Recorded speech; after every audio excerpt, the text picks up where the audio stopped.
Good evening and welcome to another episode of A Scotsman Talks To. And tonight we've got an amazing guest.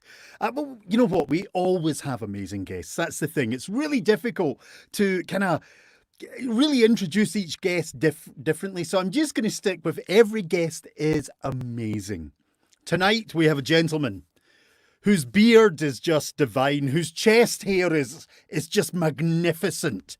But more than that, he's a talented actor and a voice actor. This gentleman has been on shows such as Hell on Wheels, Winona Earp, Fargo. He has voiced numerous characters, and I know he's got a couple of amazing projects on at the moment.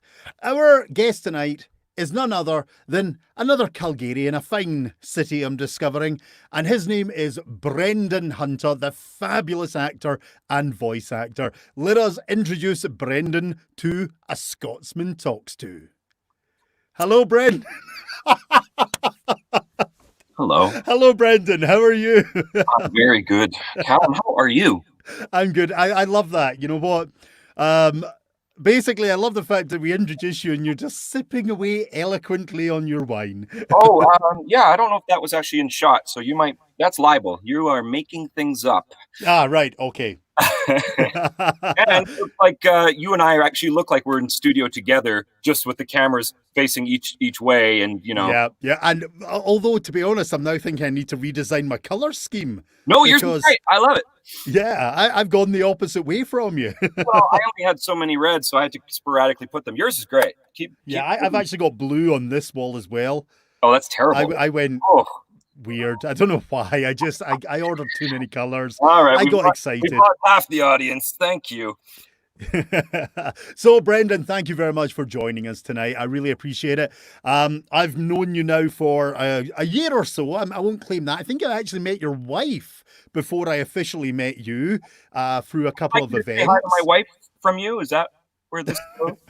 Yes, you've known Sarah for some time, and we met at, I believe, some of those events. And I got to see you doing storytelling live to children. It was a lovely experience. Thank you very much. You said basically, you've got to meet this guy. He's charismatic. He's delightful. He's intelligent, and he's a ham bone. So I was like, of course, that sounds like my people.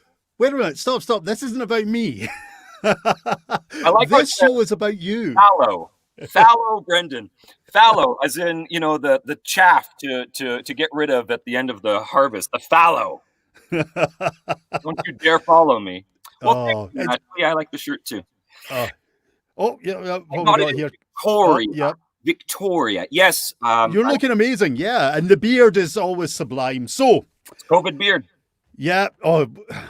Yeah, I've even trimmed it at least once since COVID started. So I'm like, I might get back down to my ridiculous beard that I have to shampoo and condition every day. That was a nightmare. So I'm not going to do that again. Well, you know what? Researching this show, I obviously have to kind of basically stalk my guests.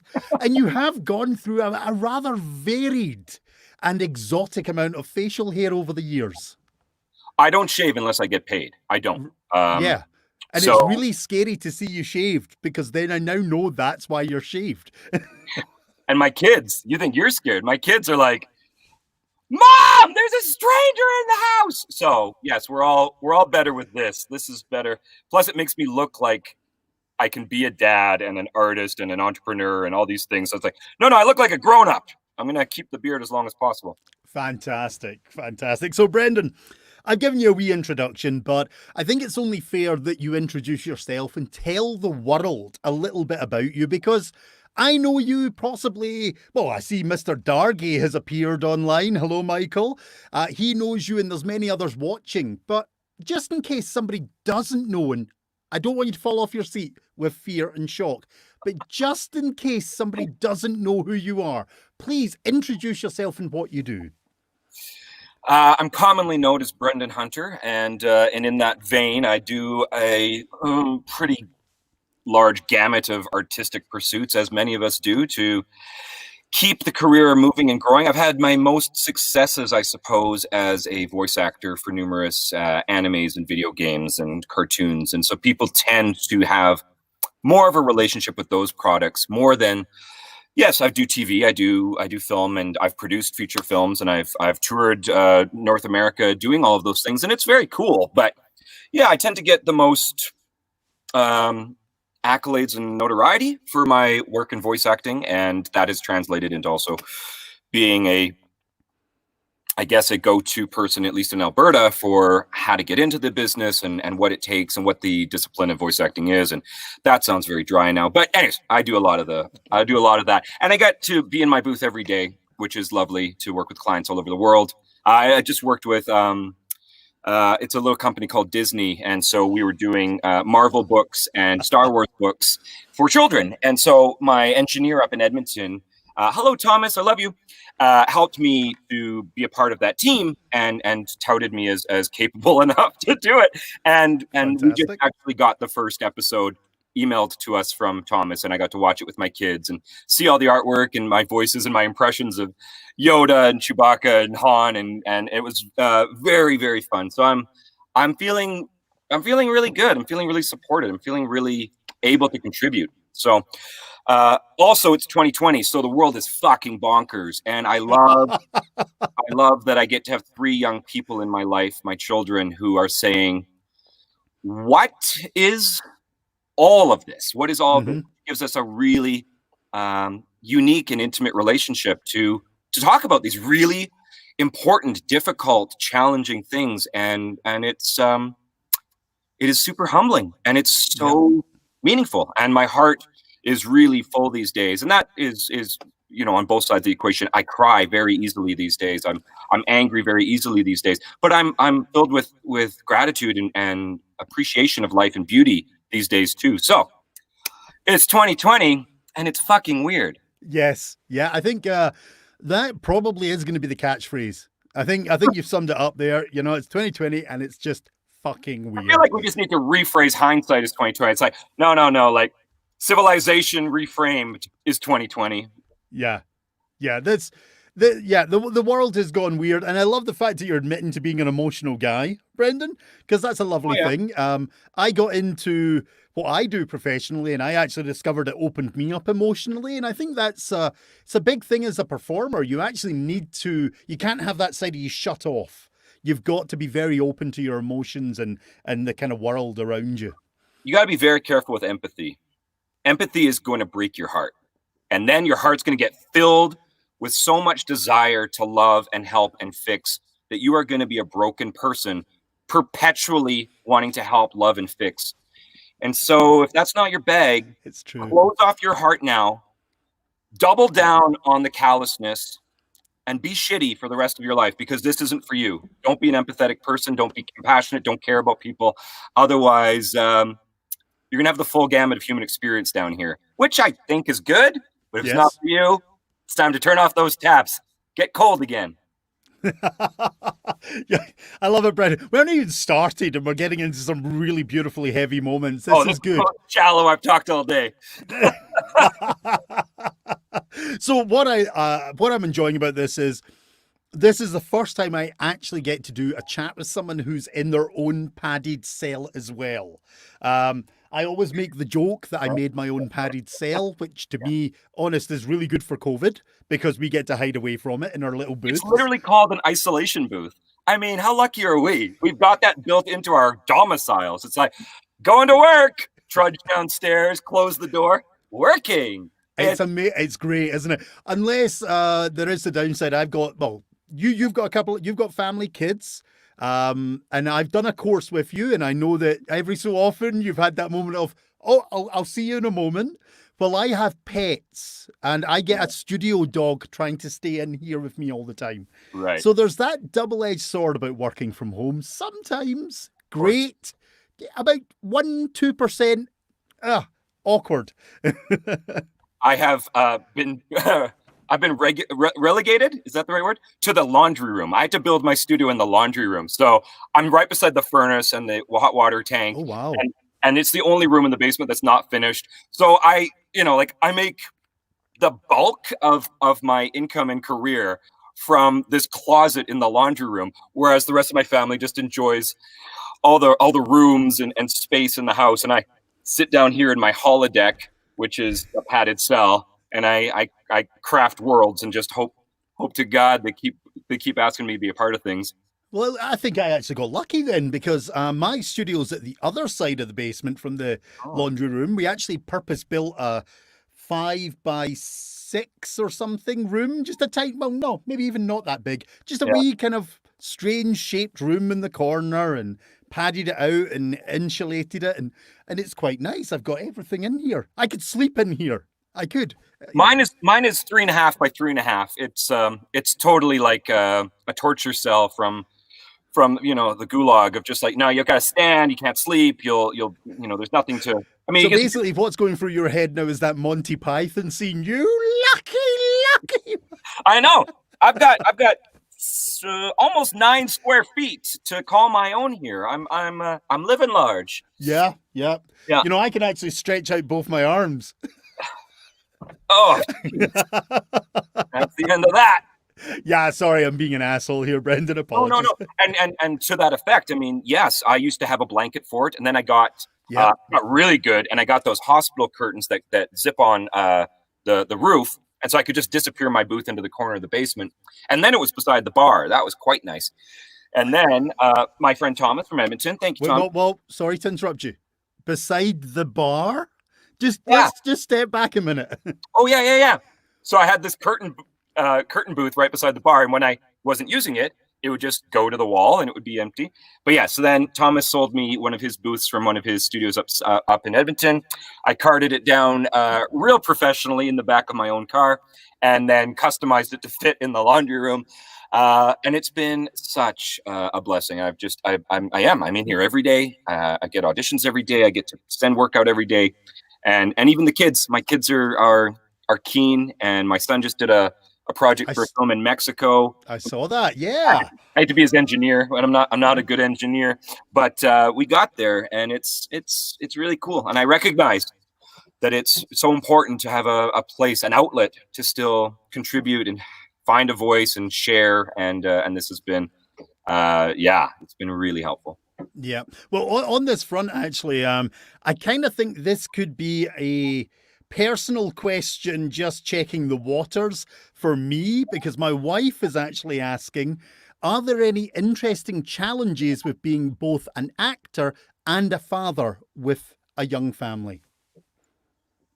I don't know at what age they're going to figure out how weird my life is, because it's just been what they understand as dad's life. But they are probably going to go through their tweens and teens and see that there's all kinds of weird things that I've put out into the world, and all kinds of strange pictures of me in various costumes and states of undress, and all kinds of embarrassing things that they're going to be like, ew, what is wrong with him? Mm-hmm. And I will be like, gonna have to buck up. That paid your mortgage, that put food on your table. But I think, in all fairness, I grew up with an actress mother, and my biological father was a film set tech, and then a special effects technician. And so, those were things that I was sort of being taught were normal. Playtime was dress up time. Playtime was make believe. Playtime was skits and concerts. And so I thought that was what people did. That's how people related to their families and entertained their families. And so then, of course, when it's a class in school, you're like, you want me to just show up and like put on and just art? You want me to just come in art? Okay. And so then you're like, well, I'm pretty good at that. And I'm a short guy. That's not good at sports. This is my place. This is where I live now. I love it. Yeah. I love it. Okay, well, actually, that brings me on to really the first official question.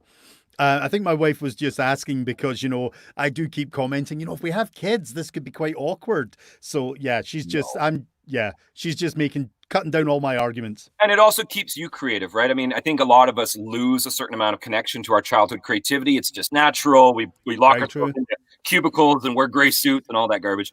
But yeah, to be an artist and to still have that connection, man, what a cool thing for them too. Like, you don't want to be that parent that reads books in a monotone. Screw that parent. Sorry, yeah, totally. But make an effort, right? Entertain and engage that audience because they are wanting story. Humanity loves our stories. And so as an artist, especially if you get to be compensated and recognized for that, well, then that's an honor, but it's also a noble call to action to try and be authentic and to try and make things engaging and interesting for the audience.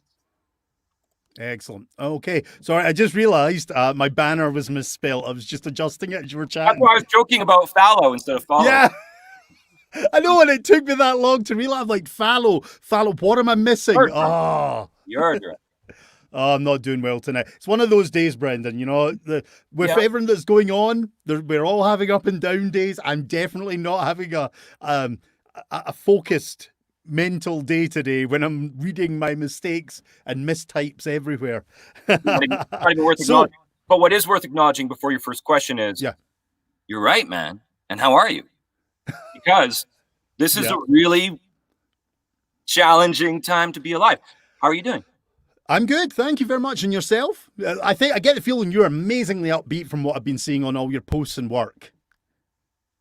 Okay, that's fascinating. No, I'm struggling. I'm really struggling. Wow. I'm just trying to figure out how to keep being present and keep being aware and not shut down from the deluge of challenges and hard topics. And it's, I mean, yes, I think I do try and be optimistic, and I do try and confront these things, but it's like, how are you doing? Because I look at my Facebook feed and I get that anxiety. I get that. Oh, it's bleak. It is. You look at your Facebook, and sadly, it is just a rather. It's disturbing and it's worrying, and I'm also seeing a lot of stuff that just kind of lets me think that the world hasn't learned from what's happened. There's a lot going on that's just saying, what, we learned nothing from this? Come on, guys. Let's be sensible. I assume you went to school. I assume. And I assume part of that was like, why do we gotta learn history? Because you don't learn history, you're destined to repeat it. That's boring. Hello. Did you hear that? Did you learn? Were you present for that? Because I'm not trying to say go and be bored by history, but it is absolutely paramount if we want to not repeat our cycles of despair. And I mean, you're nailing it on the head with that parenthood piece. Now I'm also trying to craft the perspective and the openness and the pain that comes from being willing to admit challenge, admit failure, admit wrongdoing as a young person growing up in this environment, to then try and affect change through that legacy. Every day is a real struggle. And if anyone's not feeling that, I'm baffled.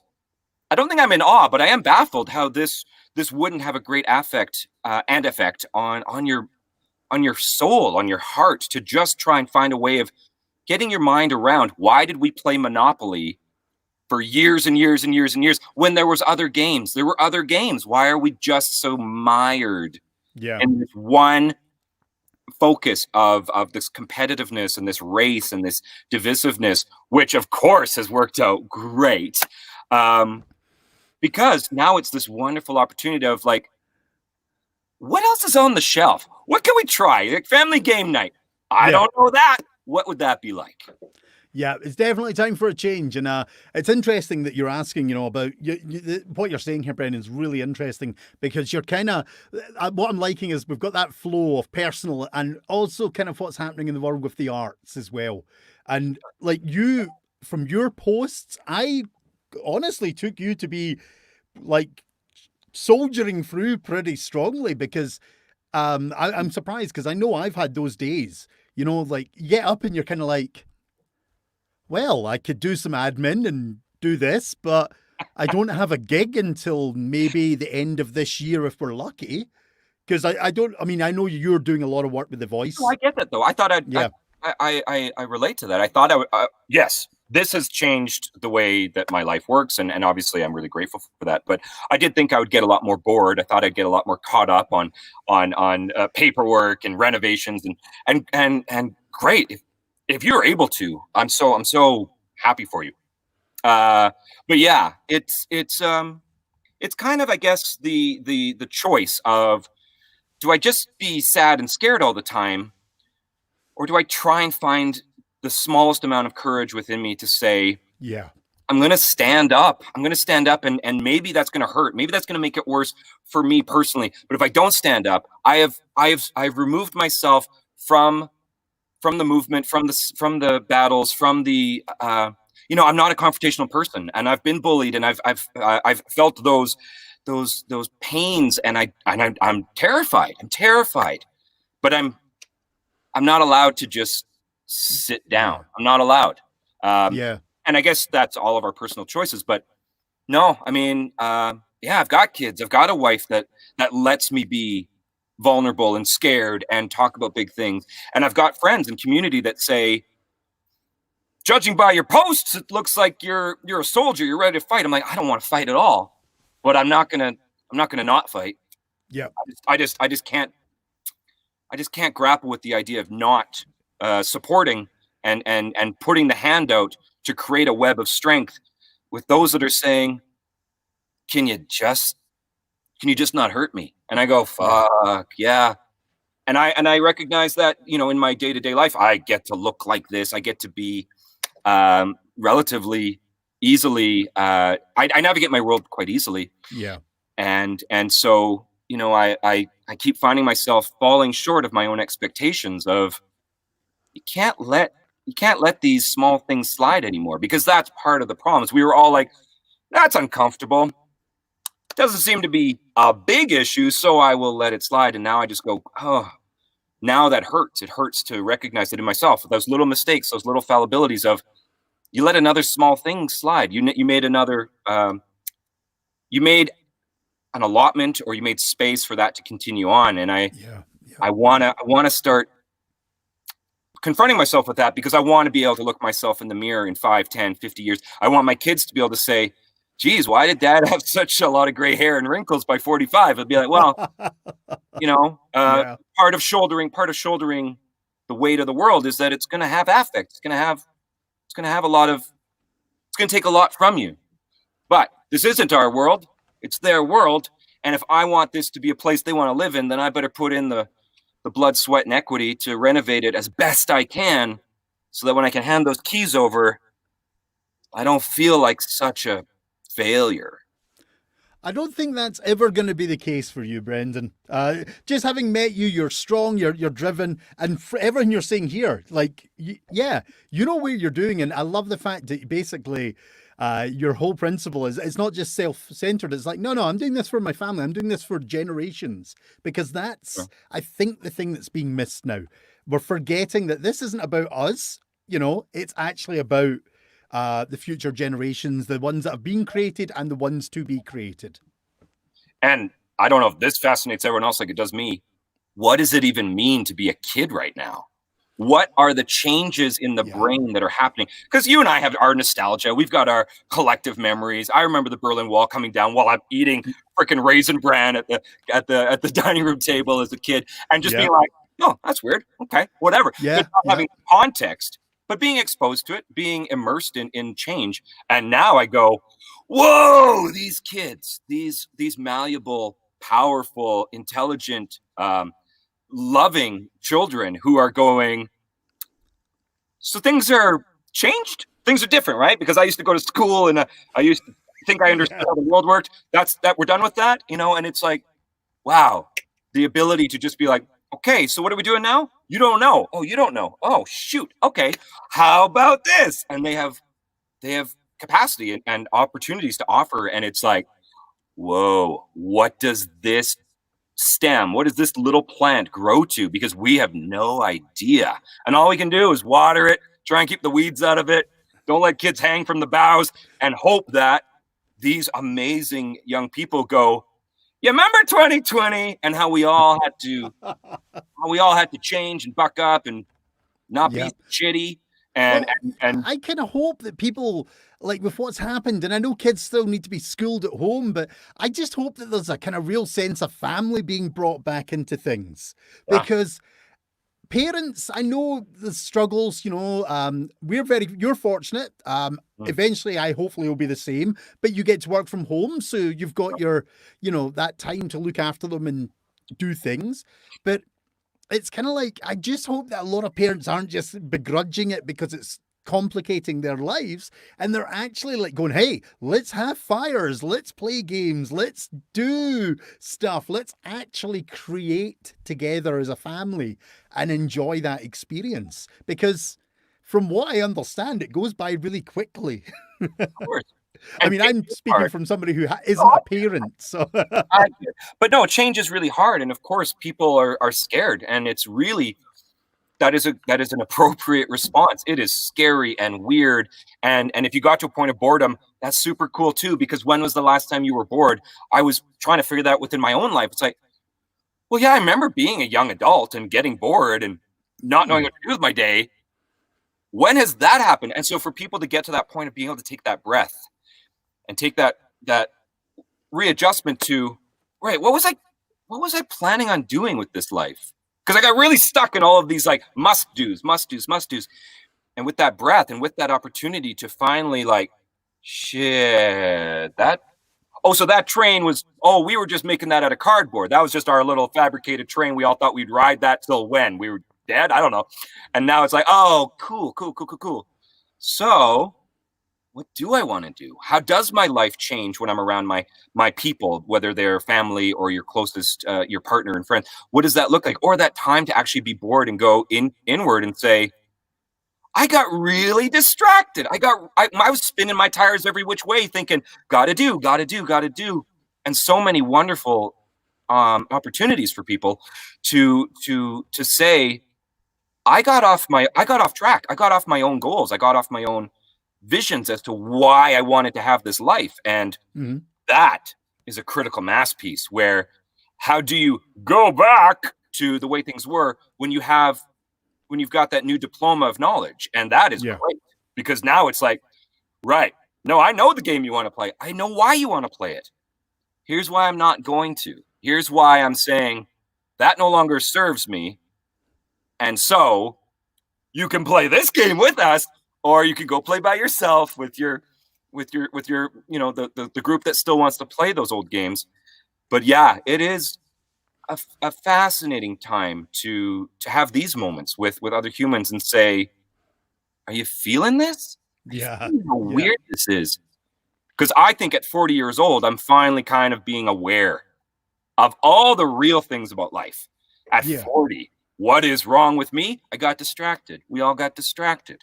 And I'm really grateful for a partner like Sarah, who kind of laughs at me because she's like, well, that's how I've felt and my community's felt and my peers and I talk about these things for a long time.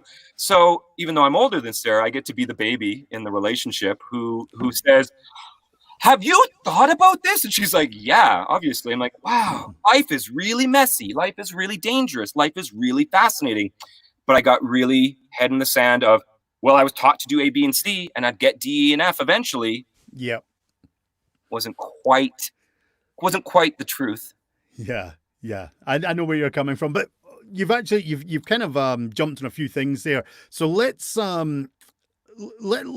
take it back to you as a performer for a couple of minutes. Sure. Because we mentioned, growing up. You mentioned your parents earlier on. You've mentioned quite a lot of things. And I think to give the audience an idea, because I'm loving this. This is actually the first time these subjects have been broached on this show. So this is wonderful, Brendan. Sure. But I think we need to get a bit more about you and where you came from.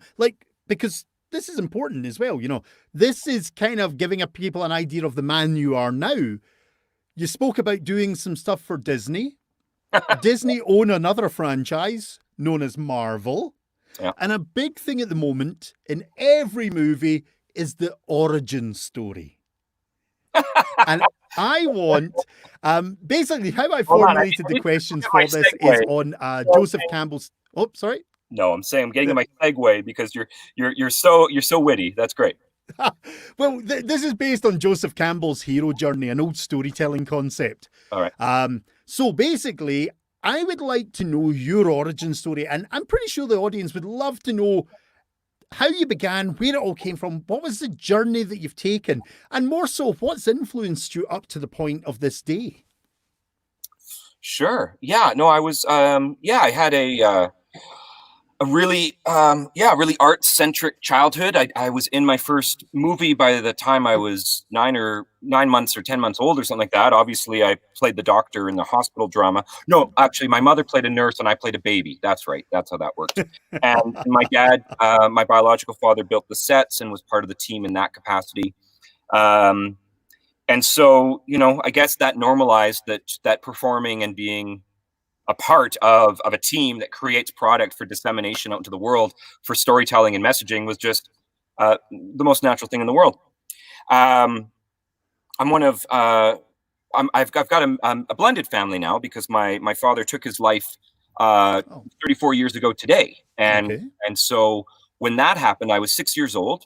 And I was really lost. I was really confused and scared. And my mother is a very compassionate and kind person who changed from being an actress focused person to going into mental health help and becoming a counselor and making Wow. that part of her focus. And so I got to be a part of that journey too. And my brother and I, we were the products of this really challenging situation with a young mother without a spouse anymore, and was still figuring out education. And so we had to figure out together how to be a team and how to be able to celebrate the things that are innately life and not innately valuable in terms of a monetary consideration. Yeah. And so that allowed me to start to recognize how important playtime was, how important the ability to share story and entertain and put a smile on people's face was.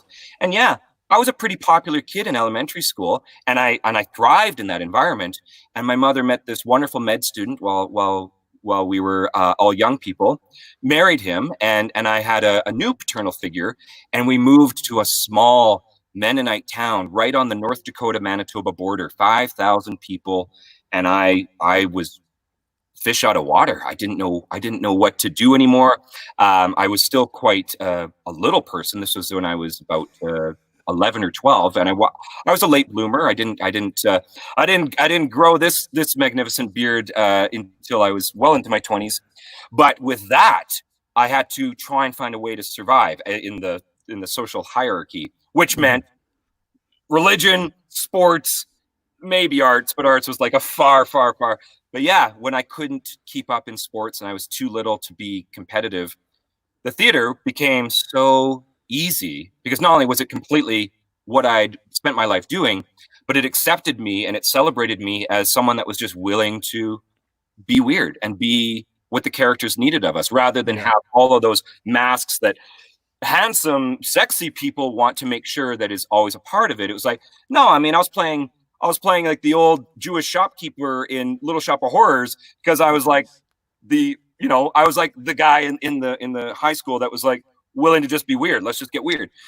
And so from there, I thought, well, that really influences how I see the world and how I feel I am a part of it. And so I said to my mother, who continued to support and reinforce these passions of mine, that I wanted to leave the house and move out west and become an actor. And she said, "Okay, that's a huge move." And I said, "And I'm fucking terrified."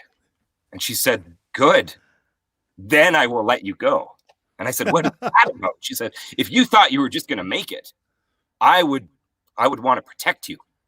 And I said, "But I'm terrified." And she said, "Good, because that's what it's going to take. It's going to take that fear of, am I good enough? Can I do this? What is this even about?" to keep putting in the work and to keep putting in the time. And so I did that. I moved out to Victoria. I started auditioning in Vancouver all the time. And for whatever reason, I kept getting job opportunities in Alberta, Calgary in particular, which I didn't know even had an art scene. I'm not trying to be snobby. I just didn't know. And so after a number of professional touring live theater shows that included Calgary in the mix, I said, okay, I'm going to go where I'm wanted, not where I expect that I'm supposed to be. Okay. Yeah, that's wise. And I moved to Calgary and I started building what I wanted for my life in Vancouver and Victoria, I started building that here. And I got my agent and I started building up my work and I started making independent films. And then I started becoming a producer and production manager for films. And I said, why don't we have these people? Why don't we have these people at this independent level that really want these things to be good? Because if that's where we're trying to get to, we can't just build it and hope they come. We've got to own it. We've got to take those reins. Yeah. And so that beat the shit out of me for years because the effort that is needed, the lack of return on investment for a lot of art.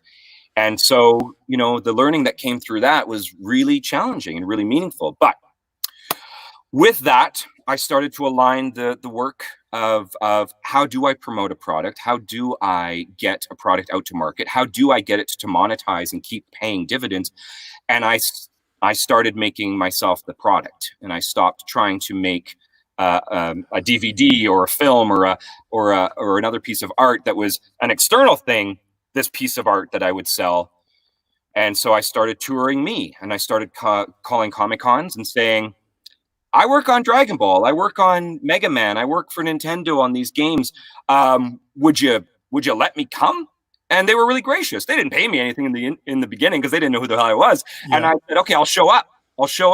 I'll sit at the table. I'll have a little banner or something. And people started coming and saying, you're in these things? I'm like, yeah, it's really fun. And they're like, how do you do this? How do you do this work? I'm like, oh, I don't know. I just do it.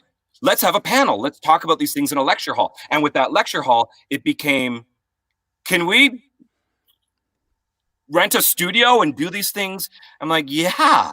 Why are we talking about swimming without getting in the pool? That's bonkers.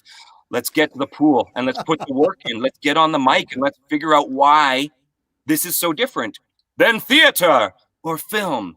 It's the most intimate medium I've found as an actor of 39.2 years. This microphone doesn't give a crap what you look like, how you dress, how you get into the booth in front of it. It's just like, what do you have to say? What's the point? What do you got? And then you can start to take out the layers and the walls of, well, I think I'm supposed to be debonair. No, screw that. I think I'm supposed to be human. And if I'm human, then other humans are going to be like, that sounds like another human. Why am I so interested? Well, cool, because hopefully we're saying authentic things. And that's the great nobility of acting, is that it's really just the mirror to ourselves saying, it's okay.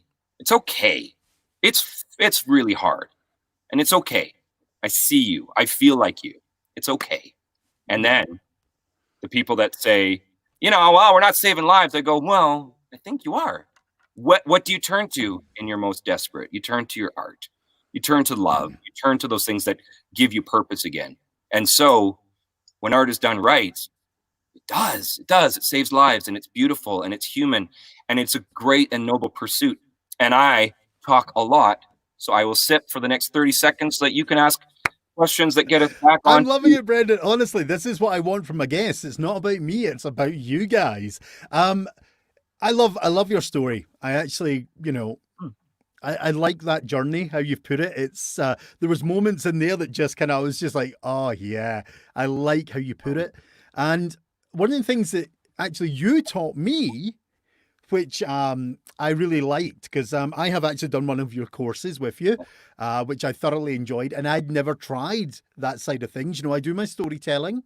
Yeah. I've only been in this for about 8 years, so I'm still a baby in performance, and I used to get terrible stage fright and stuff like that, But what I really enjoyed, and you hit it on it there, is the be human thing. Right. And that opened up a lot to me when I've been doing my recording stuff and all that as well, because it dawned on me that, we can't help but occasionally try and, yes, I'm going to put on this voice and be all... Do it. It's fun. But yeah, it's got its place. Yeah, and when I was doing your course, that was one thing I remember you saying to a couple of the people who were maybe over hamming it and trying certain things, you were like, hey, just, why not try it like yourself? Just, get the emotion, get the feeling. And I think that was a very key point in your teaching method, to actually explain to people that, you might be voicing a character, but the character is technically a human character or a live character, even if it's a fantasy type thing, you know. So why not just voice it as it would be voiced, you know, but give it the normal kind of layers and textures to the voice. And We all, I thoroughly enjoyed that, and I love it when you said that there as well. yeah, and I think that's been really helpful for me too. I mean, I didn't figure this stuff out and just be like, oh great, I'm doing it. It was like, made a mistake, hurt myself, didn't do a good job, and you know, the failing forward isn't an art centric modality. It's a human modality. We fail forward, and that is why the pain that life has caused you has been such a great teacher for all of us. And I know that in the moment and in that grief, it's really devastating. And then you all get to a point of reconciliation with it. Of, well, why would I go back and change things? I might have missed the lesson. I might have stayed less me. I might have stayed more juvenile or more naive. And being that robust engine of humanity, when you get to just put that engine into a character and say, yeah, it looks like this, it's got different clothes, it might have a different mask on or whatever those things, but the engine still gets to power it, then why wouldn't you draw on all of your wonderful nuance and humanity? Because Yeah. your emotional intelligence is just as great as your academic intelligence. And when you bring them together and convey message, and people go, why do I like that character? Well, it's not that the character was inherently good. It's just that you reached them because you spoke to them in a language that they understood, which is the combination of your emotional and academic intelligence saying, I see you. I see you. And it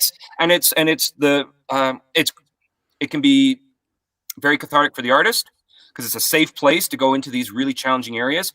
And then of course it can be very therapeutic for the Yeah. listener, which is, I mean, my dad is a literal doctor, you know, and I go, that guy saves lives. And I go, that is so cool when a person will share with me that they were really hurting, and they were really in a dark, downward place.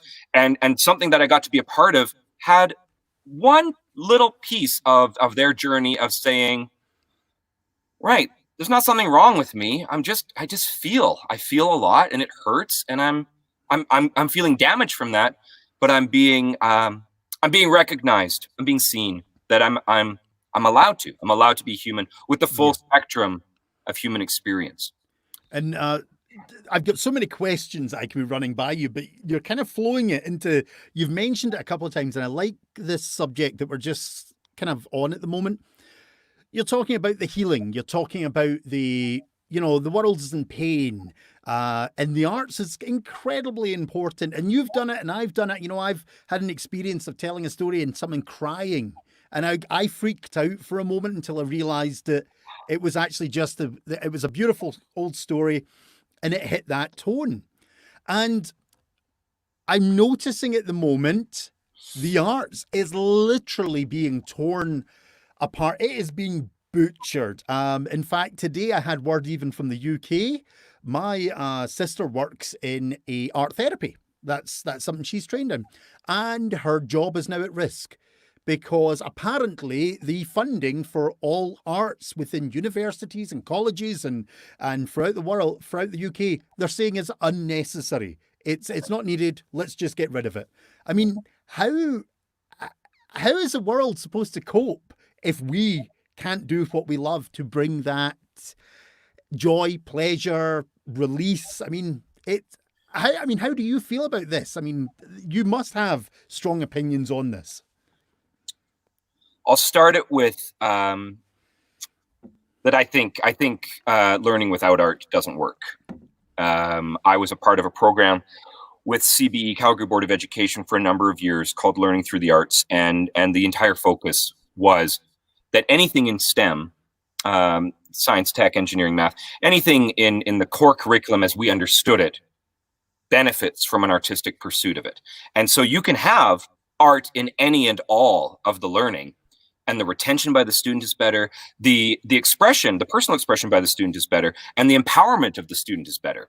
And so it just makes sense. We know that kids who are told to do something might begrudgingly do it, but children that are given the skills and tools to express themselves with a focus being on how does I don't know. How does the life cycle of a polar bear look to you? And they make something artistic that also reinforces the learning. They now have that. They now own that. That is part of them. And so that is a very mundane, minuscule example. But at the end of the day, what we want is critical thinkers who feel comfortable expressing themselves, who feel comfortable saying, I am, I feel, I want.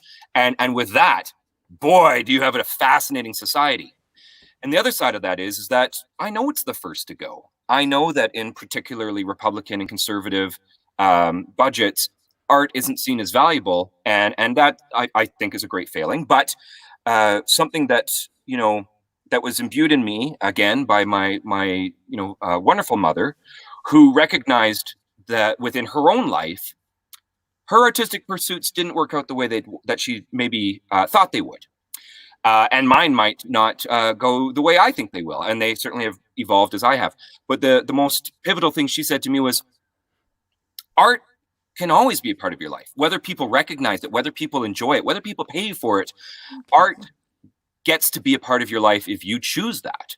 And art does find a way. I'm not saying don't make the platform for people to express themselves because it'll find a fucking way. I do recognize that with that support, it can flourish. But we also know that art is the first to remind us of the trauma that we go through, the first to remind us of the ways that we can reconnect and heal after pain. And this life right now is a trauma. So it's a collective global trauma, and it is exposing itself in fascinating ways. People are saying, okay, I've taken my breath. I've got something to say. I've got something I need. I want to feel more included in this world. And we have a lot of challenge now to figure out what that is. Art will always be an immense part of that, and an immense way that we can connect with each other and say, you see that video? You hear that song? You see that piece of art? And then we go, yeah, I get it. I get it. I get it. And we have this collective way of interacting with our emotions tactily, which I think is so important. We need to do things more tactily, because when we do everything digitally, it's beautiful, and then it's like smoke in the air and it's gone. And when we freaking nail two pieces of wood together, we're like, I built something, or I paint something, or I make a craft, and it's kind of crappy, but I've made it. The tactility is the therapy, and the expression is the catharsis. And then, of course, it can go and be art if people want it to be art. So I think this, regardless of funding and support and platform, will create fascinating, important art. I think we should put people into office and put people into positions of authority who recognize that. And that is, of course, on us as the populace to say, I disagree. And so you don't get to be the person in charge of that anymore. And yes, that is what we think we have. And of course, we often get a little bit pushed into, well, either everyone's going this way, so I should too, or my vote won't count, or my thoughts and my opinion won't count because they're not big enough. Okay, so two things are going to happen. One, we just implode because we're not willing to be a collective of nuanced, interesting, dynamic people who say, hey, how about also focuses to share the really singular Alberta economy is a great example. People have been forever saying, just let us exist too. Just let art, just let tech, just let education exist too. We're not even asking you to stop funding oil. We're just saying, let us be a part of it and let us grow it. Because when you keep taking away the little platforms that we've started to cobble together from scraps, we really feel we don't feel a part. So without art, we don't really have purpose. And so it's great and noble to say we want to have enough GDP and economy and jobs and all the things. That's a fine pursuit. You want people to have purpose. You want people to have resources. Those are fine pursuits. But that isn't the goal. The goal isn't 0% unemployment for people that are doing jobs they hate, or jobs that don't pay them enough so that they can feel safe in their own apartment or home or whatever that environment looks for them. that is not the pursuit of humanity. That should not be our pursuit. And if that is our pursuit, then we either change that with our voice and with our vote, or we change it with our anger. And I don't want that. I don't want the rebellion. I don't want the fight. I don't want the fear and pain of war. But those are the options. And that's kind of bleak. There's only two options. Welcome to Saturday morning fun time. It is bleak, but it reminds us of what we're trying to do here. Yeah, it's no, I don't mean it in a bad way. It's just sad that the world is becoming so limited with its channels of operation that you literally have, because we see it at the moment, you know, with everything that's going on around the world. A lot of the demonstrations with the Black Lives Matter, the people are being forced to almost take it to a stronger level because their voices are not being heard. Thankfully, a lot of times they are, but it's a strange planet. It's a strange. I don't know how to say it. We live in interesting times. What do you think? What do you think Earth is in the cosmos? How do you think of our interesting little planet? Personally, we're just like a wee speck of dust in this giant. The reality is, we're just this tiny little orb or flat Earth, depending on your stance. Let's not get, I don't want to fight anyone on that. But we're this tiny wee thing floating around in this gigantic. What was it? Woody Allen. One of the Woody Allen films I always loved. The universe is constantly expanding, but eventually it'll stop expanding and break apart, something like that. And this caused him great anxiety. And when you think about it, it's like that is what we are. We're just this tiny little ball floating about with all this huge universe and big chunks of rock flying about. And the reality is tomorrow it could all be wiped out because one of those, so it's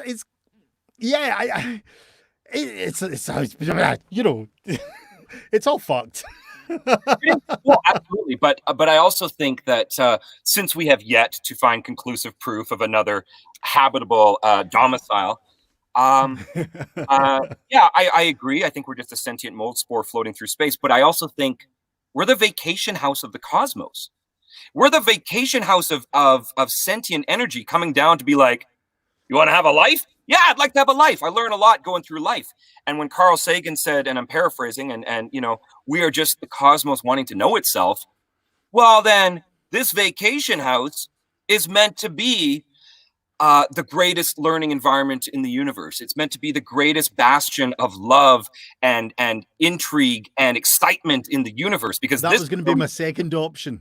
Because this is where we come and actually can feel it. And I recognize it's not comfortable. I recognize it's painful, and these bodies are very fallible. But what a fascinatingly unique perspective we, as currently the only sentient species we know of, gets to come to the cottage Earth and hold hands and punch each other and fuck each other and say, what's happening? How are you doing? Are you learning stuff? And we're learning so much to then go, do you want to put another coin in the machine? You want to go for another ride? Well, I sure learned a lot. So I guess let's take another road trip. And see, the thing is, there's the other side to this. We are this sentient planet, of life forms, but the only one we know. But at the moment, do you really want another, shall we say, more advanced and potentially more intelligent species dropping in and seeing this planet as it is, like seeing certain political leaders on this planet and them actually going, we were going to save their lives and make them a beautiful, superior, long-living race, but I think we'll just go and speak to those mushroom guys that we saw on the other planet. If they're smarter than us, they're smart enough to stay away. Yeah. But also, we haven't learned all that we need to learn anyway. So there's no point for them to come down and give us a cheat code, right? It's not like that movie with the wizard, right? Like he somehow found the warp zone. We don't need the fucking warp zone. We need to figure out our own level. And that's great, because if we can figure out our own level, we get to actually create our own future. We get to actually create our own next level, which might mean that certain antiquated socioeconomic models and business models and practices of exploitation do not serve humanity anymore, and so they don't get included anymore. That would be our power. That would be our godlike status to say, right, how do we want the summer cottage to be? What do we want to do here? How do we want to interact with it? Right now, we've been kind of being told that, hey, it's worked fine for a while. Just leave it alone. It's like, yeah, but it's working fine for the people saying it's working fine. How about we make it less about pyramid schemes and more about, I know, whatever. But the webbing I'm talking about, with the hands out, putting the webbing out and saying, I've got you. Do you got me? Because then I don't feel like I need to be angry.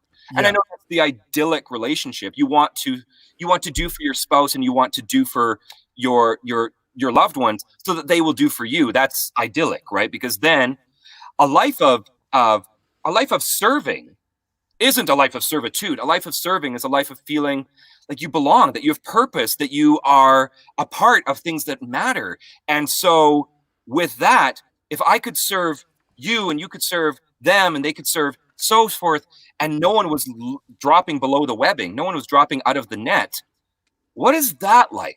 How can we keep having to strive for this, if I have enough money, then I'll give a shit? How about we take a different tact, and we find a different relationship with why we want to know each other? Yeah. Yeah.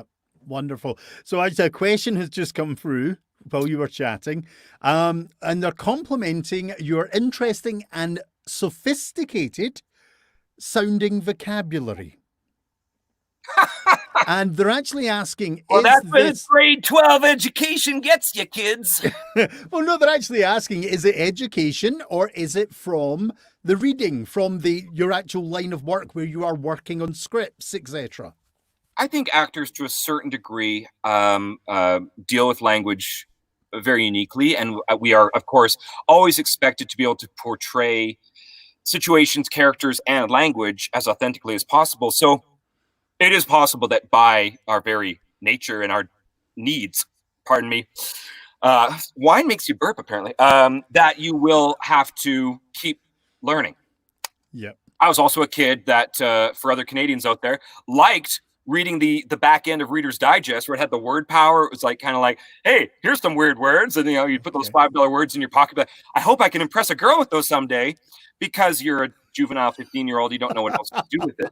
But there is something to be said for, no, I want to be able to be understood. I want to be able to convey message. I want to have a vocabulary that I feel is diverse enough that I don't keep having to go back to the same words and phrasings all the time. I think we all probably would want a certain amount of variation, because with the specifics of our need for the piece of communication we're trying to give out, there is a better piece. There's a better word. And so, no, I don't purport to. Now I'm hyper aware of it. I don't purport to be a vocabulary expert, but I do recognize the power that words and the expression that they convey. Now I'm totally locked in the cycle of, how's my $5 words feeling? Everybody liking my $5 words? Because I did, as a young person, put some effort into wanting to be of a certain type of articulate humanoid that would feel comfortable talking to smarter people than me, older people than me, which is typically how a young artist starts out, right? They do touring shows with these adults. You're like 19, and these adults who are 35, 45, 65 are talking. Whoa. Are we adults now?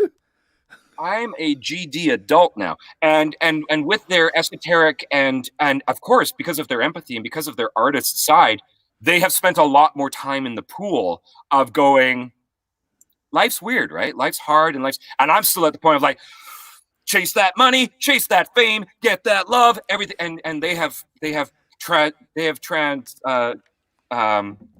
themselves past that so that they can have a better understanding of what they're really trying to do here. And yeah, I think vocabulary is fascinating and interesting. And I do love language. I grew up bilingual French English, and I often like that the dichotomy of language, and how, something, the lost in translation types of things. I think that stuff is fascinating. We're just a bunch of weird humanoids who started making sounds at each other until eventually people are like, do you mean this? Yeah. Oh, so that's the word for this? Sure. Okay. Moving on. Yeah. I still, I come from Scotland, so we communicate in a lot of grunts still. So vocabulary, I can't even say it now. Vocabulary. See, I have to put on my BBC Scots to say Right. certain words because of my hissing, rolling R's nonsense that I do. But I love that because I only learned kind of the more guttural French rolling of the R, and it was much more for me. It was just kind of like vibrating spit at the back of my throat. So I never got that skill. And I've learned some things about human development and evolution, and how if you aren't able to make certain sounds by a certain age based on the needs of your language, the needs of your communication style, it can be hard or impossible to ever get there. And I remember getting an Italian roll and being taught how to do like the Italian R at the front of my mouth with my tongue and my teeth, and I still can't do it 20 years later. And I go, crap, I would be obnoxious with it. I would totally use it just to sound fancy. But I think it's a wonderful expression. And yeah, we speak English. You and I speak English differently. That's fascinating. I haven't missed a single word you've said. I've enjoyed everything that you've contributed.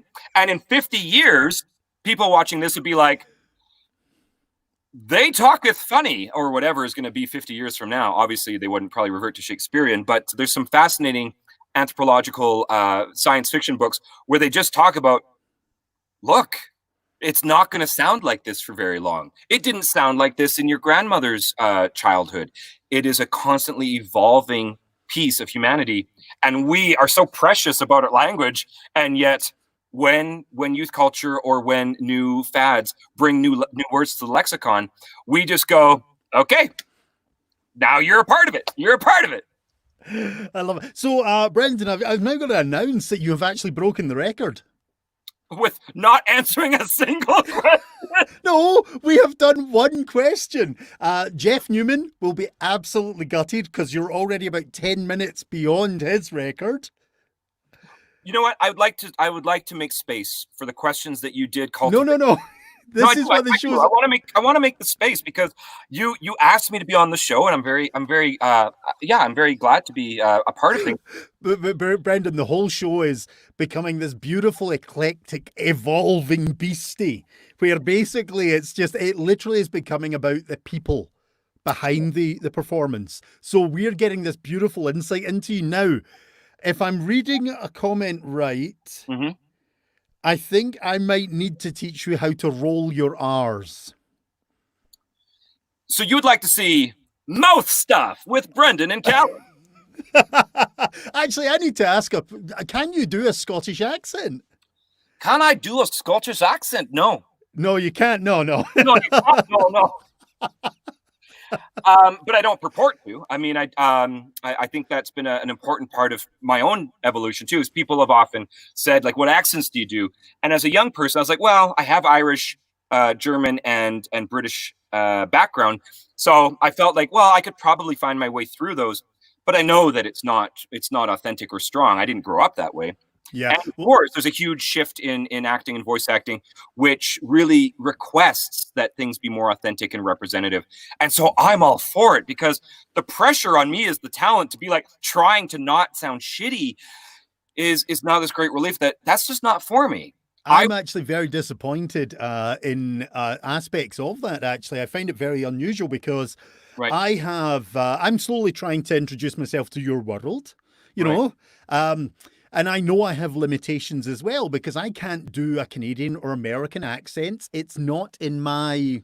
Right. I think if I worked on it, I could maybe pull off a passable, but poor. But what I actually encounter quite often, and I find this really weird, is American, not so many Canadians I've seen, but American voice actors doing Scottish accents that are so abysmal, but yet they are getting booked for big TV and shows. And I literally cringe. I cannot believe my ears. So when you're saying they're trying to go more realistic, I've not seen that yet. But you are the expert in the industry. No, I'm not. But I'm just not going to take a moniker like expert. But I will. No. I appreciate that. But I will say that even in my own experience in in just my 17 or 18 years as a voice actor, it used to be quite commonplace that copy or text or script would come across your desk or from your audition portals or from your agent, and it would just say, "Hey, we're looking for these accents. We're looking for these accents," and they would just have anybody show up and they would do their best, and some people were passable, and that has become less and less and less the norm. And so now when I get students like you, like other English speaking people from other parts of the world who have fascinating and beautiful accents to me, I do say, don't try and not be you, because there is a need for you. I know that it's small right now, but yes, you can certainly try. And also as a Canadian, I've had to learn Standard American. Thank you, David Loraney, Calgary and Alberta expert of the dialects, and so I took that course early on. I adopted a lot of the needs of it so that I would feel that I could pass for that Standard American dialect, which is basically your news anchor American type of voice. Yes, I grew up in Canada. I grew up in theatrical Canada. I loved being very expressive with my projection and articulation, and they're like, slow that down, because I don't need all that. I want you to sound more digestible, which was this common thing called Standard American. And so I've learned that. And of course, for a Canadian, it's a very moderate education. It's really just changing certain inflections and ways that words are presented. And in some ways, it's just being a little bit less strict about your diction. And then you just sound more passably Standard American. But you, as a person who, yes, still has quite a textured Scottish English voice, it is something that we in Canada don't have a lot of. So you probably have noticed women standing around you more often than the average human male in Canada, because it touches a place within us that is romantic and interesting and intriguing. And it's not to say that you're not an intriguing and interesting person in your own right, but that extra element, of course. And if I were to go to Scotland, I would probably be mobbed because I am delightfully Canadian. You are. You're lovely. To be honest, though, as my own dear mother says, I might sound okay, but this is a face for radio. No, it is not, sir. And I do. I think we all do this. I love, and because I grew up, we didn't call it LARPing at the time, live action role playing. Okay, yeah. But the impersonations, you would gravitate to movies and other artists in the world, and you'd want to act exactly like them, which impressionists do really well, and voice actors love doing impressions. And what typically is told to voice actors, like, don't do impressions, you'll never be the next Porky Pig. I don't care if you're not going to be the next Porky Pig. If you have figured out how within yourself to do that impression within your body, within your skills, well, you own how to get there now. That is a great skill. Also, your really terrible Porky Pig impression, no one ever needs to know that it's a Porky Pig impression. It's a new voice. And with that new voice, you own this whole new thing. And no one needs to know. It's just your failure. Come here, love. Yeah. Well, I mean, as I say, I think I special. Oh, hello. We have another special guest, ladies and gents. This is Evelyn. She's 5, and she and I were playing tennis today. Hello, Evelyn. And she is hoping to have a sleeping bag sleepover with her brother and sister today. Have you checked your closet? Yes. You have. Have you checked the gazebo? No. Okay, go check the gazebo. You have a gazebo. Yeah, we built one. We did. We threw a 10 by 10 gazebo in the corner of the yard. It's lovely. It's lovely to sit in the corner of your yard and look at your house from a perspective you've never looked at it before. And just, I love that. Thank you for introducing us to Evelyn. Yeah, Evelyn is our least self-conscious child. She is just like, what are we doing? Hey, everybody, I'm Evelyn. Don't forget to like and subscribe. Hit that bell. You'll get notified of every future video. I love it. I love it. Okay, I'm gonna hit you with the second official question now at the 1 hour, 11 minutes and 48 second mark. Yes. You've actually kind of broached on education. You mentioned a few people that have helped you. In every journey, particularly in a performer's journey, a lot of us find mentors. We find people who have helped us and kind of helped us along the journey, advised us, maybe even corrected us if we've been completely out of line. Mhm. Now, when I say mentor, I'm using that broad term, but is there anyone that you have mentored with, or people that have really helped and educated you? And how did that, what was the influence really? That's the kind of basis of it. My questioning line of sense of statement of is completely off tonight. Mentors, did you have any, or who helped you evolve to where you are, and what are the benefits if you have had that experience? Yeah. So to take it basically back to wanting to pursue a life in the arts, and I recognize that a lot of people would go to, would go and get a Bachelor of Fine Arts, or they would go to a drama school, or they would go to a specific type of environment. Yes, I was hyper aware of those things, and I certainly I still remember my National Theatre School audition, and I still cringe about it. But what I basically came to the conclusion for within my own career, I suppose, was that I already had something to offer, and I could certainly take a weekend course, or I could take a series of workshops, or I could take a basically what you're talking about, mentorship, to fill in gaps where I was feeling really deficient, and continue to grow my toolkit as I went. And when at 19 I was starting to be asked to be a part of professional theater, and was being really supported in that, and was becoming a union member before my 20th birthday, and was just like, well, this is happening very differently than I expected. Then I made the choice to not pursue formal post-secondary education for arts, but would continue taking all kinds of complementary workshops from all kinds of wonderful mentors within Western Canada, whether it was that was in BC when I lived there and was really starting out, or when I landed here as a 20-year-old and started saying, what don't I know? That transition from theater to film is a great one, because I was really humbled by being relatively accepted and successful in theater, and then starting to go out for TV and film roles and getting all kinds of critiques back from the casting directors of like, this kid's too theatrical. Get them some lessons, get them some workshops. And so, Really? Well, because we all have to modulate and find that performance to tailor it to the medium. And I didn't know any better. Okay. I was so used to, you do things for everyone. And it was like, shut up and just be present. And I didn't have to do that because I'd never cultivated that skill. So yeah, I took a lot of workshops. And then of course, when I wanted to do voice acting, I was keen as hell to be a voice actor. I was like, we get to do this. We get to make cartoons. I get to watch the cartoon and be like, I'm that guy?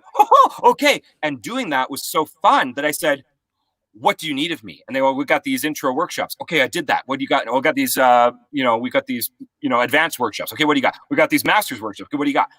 Nothing. Can I do the masters again? Yeah, okay. So I took like the masters 3 or 4 times because I was like, I love being here. I love the expression. I love the work. I love breaking down the walls within me that are like, oh, now that I know, I have permission to be as weird as I need to be to do these things. Well, now I can run. And so all of the mentors along the way kept taking preconceived notions or weights off of me that were built up from a different life, a different way of perceiving what I was supposed to do, and allowing me to be way more present, way more vulnerable, way more raw, all these things that are super uncomfortable, because they are. But with that came all the freedom to just be way more present and way more capable of saying, what does it need? What does it deserve? How can I honor it with authenticity?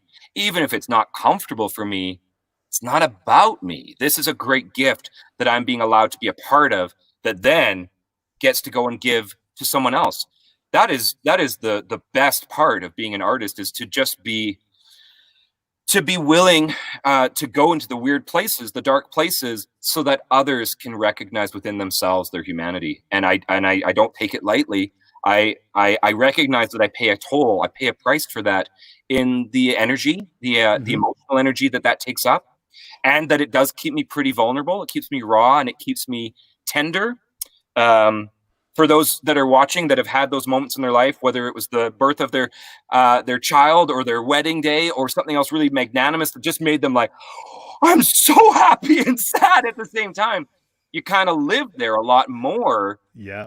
And with that vulnerability, you know, I don't know what my kids are gonna say of me when I'm past at some point of, boy, Dad sure liked to cry. I didn't like to cry, but I liked to be emotionally present because that was the better, respectful way of contributing to the needs of that art.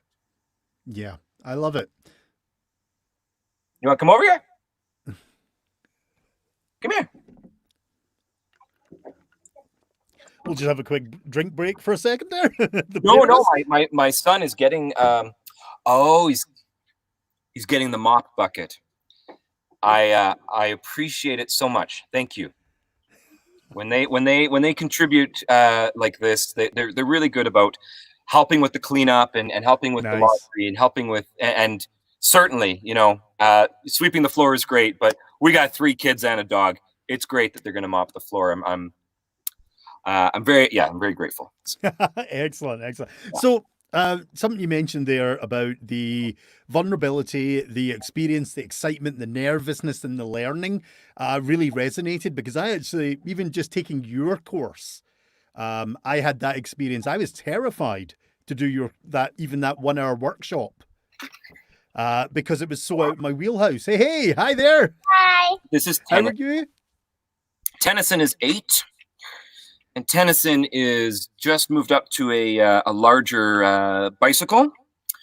Nice. And, we've been having a lot of great biking adventures and summertime together. Excellent. And how are you enjoying being at home? Because I mean, in Scotland, you'd be down the coal mines, or what do you miss about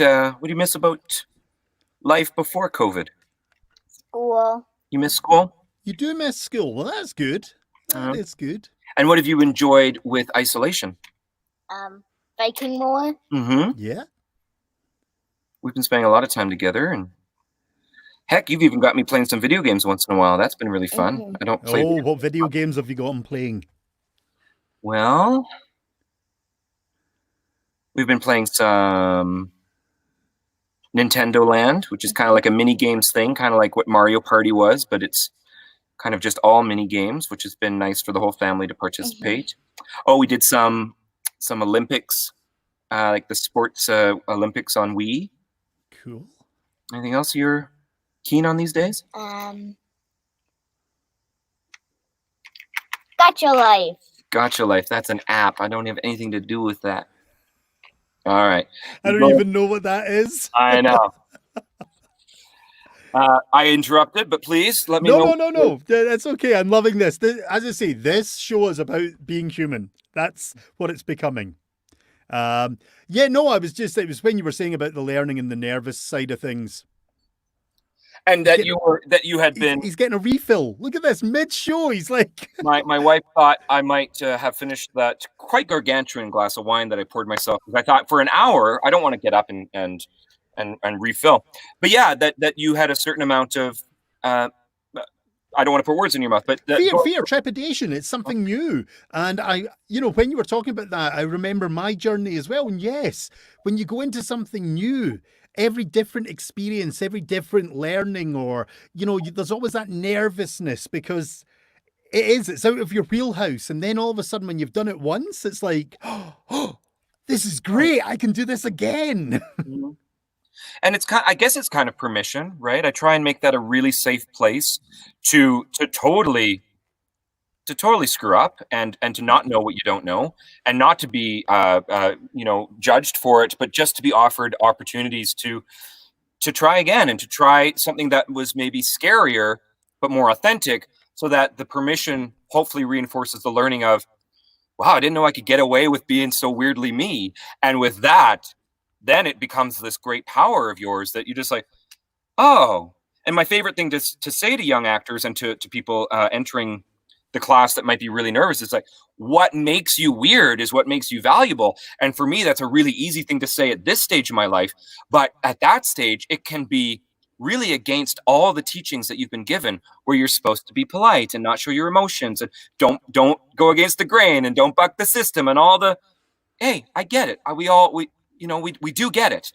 But in this medium, in this environment, in this art, the true, honest, authentic, delightfully weird human that you are, because of your experiences and because of your challenges and because of your successes and loves and pains, all of that stuff is your product, is your brand. And so the more you're willing to give of that to the world, the more the world is going to want that and hire you for that and compensate you for that and celebrate you for that. And it's like, wait, what? You want me to be like, you want me to be me? I don't know how to be me. I don't know. No one's ever wanted me to be me. And I go, no, I get that, because I also went through that too. I would go in, I have good choices. Do you like my good choices? They'd be like, just do less. Well, I'm going to do choices, but they're going to be less. They're like, just do less. I'd be like, and I think it's the hardest thing to be you. And if I'm not doing anything, they're like, that's what I want. Just show up. Just show up and be willing to be exposed, be willing to be vulnerable, be willing to be what we as humanity need to be told is ourselves, is our truth, is that we don't walk around with armor on saying everything's fine. We say, things are weird right now, eh? Yeah. What are you up to? How you doing? What do you need? How can I help? What's gonna help us weather this together? Then great. That becomes the brand. That becomes your superpower, and that becomes your value. Nice. Sure. So you've actually, in a way, you've become, and I'll be careful with my words because I know that you don't like certain titles, but you have, in a way, become a Yoda in your own rights. You have started to mentor and develop people, teach, educate. I mean, I don't want to throw mentor as a big heavy word at you, but you're now doing that. You're guiding people on their own journey into the industry.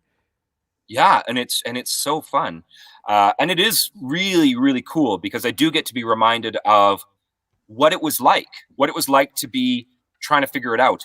And I have some pieces of the puzzle now. Like, I have been able to cultivate, through trial and error and failures and challenges and opportunities, cultivate a few pieces of the puzzle as to how I understand what this is. And then I go, that's what I've got. Here, take them. Use them how you will.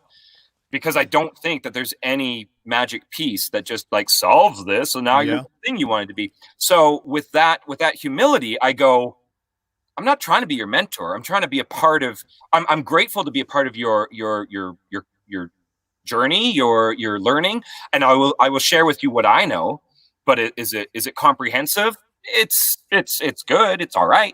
But here, here's all I've got. What do I lose by you finding some value in some of those pieces as well, and putting them into your own puzzle table? I know I'm using a lot of that analogy, but for me, that's just worked over the years, that we don't know. We don't know the borders. We don't know what the picture is, but we got a couple of things that we can go, no, that corner, I think I know. I don't know where it goes from here, but that corner, I think I know. And so for me, I don't find any value in hoarding or being a gatekeeper to anything. It's just like, take from it what you will. You've seen my post-class email. It's 17 pages long. It's ridiculous. It's great. It's like, it is the most resources I have ever been given. But it's like, I don't know what's going to help you. I don't know. But here's everything that I have kind of cobbled together. And some things I get 5% of my career from, and some things I get 15% of my career from. But that is not your trajectory. That is simply been helpful to me. And so I have no ownership of it. I find no value in hoarding any of that. And so when I get to, and now I get to teach 3 times a week. I mean, it's fascinating. And the people I meet are all over the world, and they're of all different backgrounds and disciplines and ages and all kinds of different humans. And so when you get to see a bit of their beautiful truth just come forward bravely, and you get to celebrate and enjoy that with them, it's like, well, now I understand that whole adage of like, do what you love and you're not working. When I work with students and when I work with other actors, all it does is fill me. All it does is fill me up. And I get this great relationship with other humans who are being brave and beautiful and artistic and magnanimous. And I go, can I just do this then? Why do I need to pursue anything else? And I know that that is a great luxury. I am really, really aware of this wonderful place that I get to sit right now, where I can enjoy that journey with people. I can put out work of my own into the world and be compensated for it and have a certain amount of respect for it. And I go, I know that I didn't know 10,000 steps ago that I would be here, but now that I'm here, this is very meaningful. This is really a beautiful part of my life. And I don't want to ever get to a point of complacency or expectation with it. I love that it keeps being a place of humility so that we all can keep being present for one another and never feel that there is some kind of, I don't know, door or gate that if I would just open it, people would go through. I don't think that exists. I think it's just, why wouldn't you put the hand down to pull someone up when someone has been doing that for you your whole life? That is nothing but the web of which I want to be a part of, where we never let the bows sag so that people fall to their desperation. Well, what I love about it and what you're doing is you're absolutely fearless. Where did the glass come from? My lovely wife, Sarah, thought in her infinite wisdom that my wine glass would be empty. So she brought me a delightful. I know she brought you a can of beer. I didn't realize she brought you a glass. Yeah, no, she brought me a Sailor Moon etched glass by my friend Matt Odland at Nitro Geek. He's not asking me to plug him, but I'll plug anyone because Good. Well, actually, this is the thing I was going to say to you. I love how fearless you are. I have met many people who covet their knowledge and they won't give anything back. So I really like the fact that you're fearless, and you also acknowledge that there's enough work out there and they're not going to be, you're not going to lose from educating people in your field.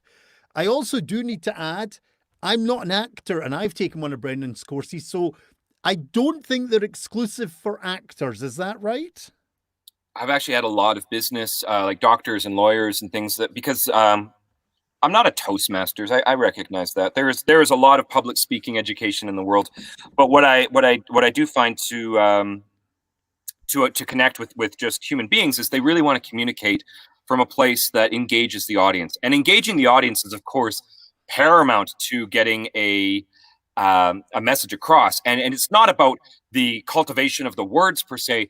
It's about the authenticity of the messenger saying, this matters. Can you understand it? Because I will keep explaining it to you in different ways until you can understand that this matters. And so when we see that called the old trope of the lecture hall and the droning professor who will speak at the class but not to them, we know the retention and engagement is very low. Let's use the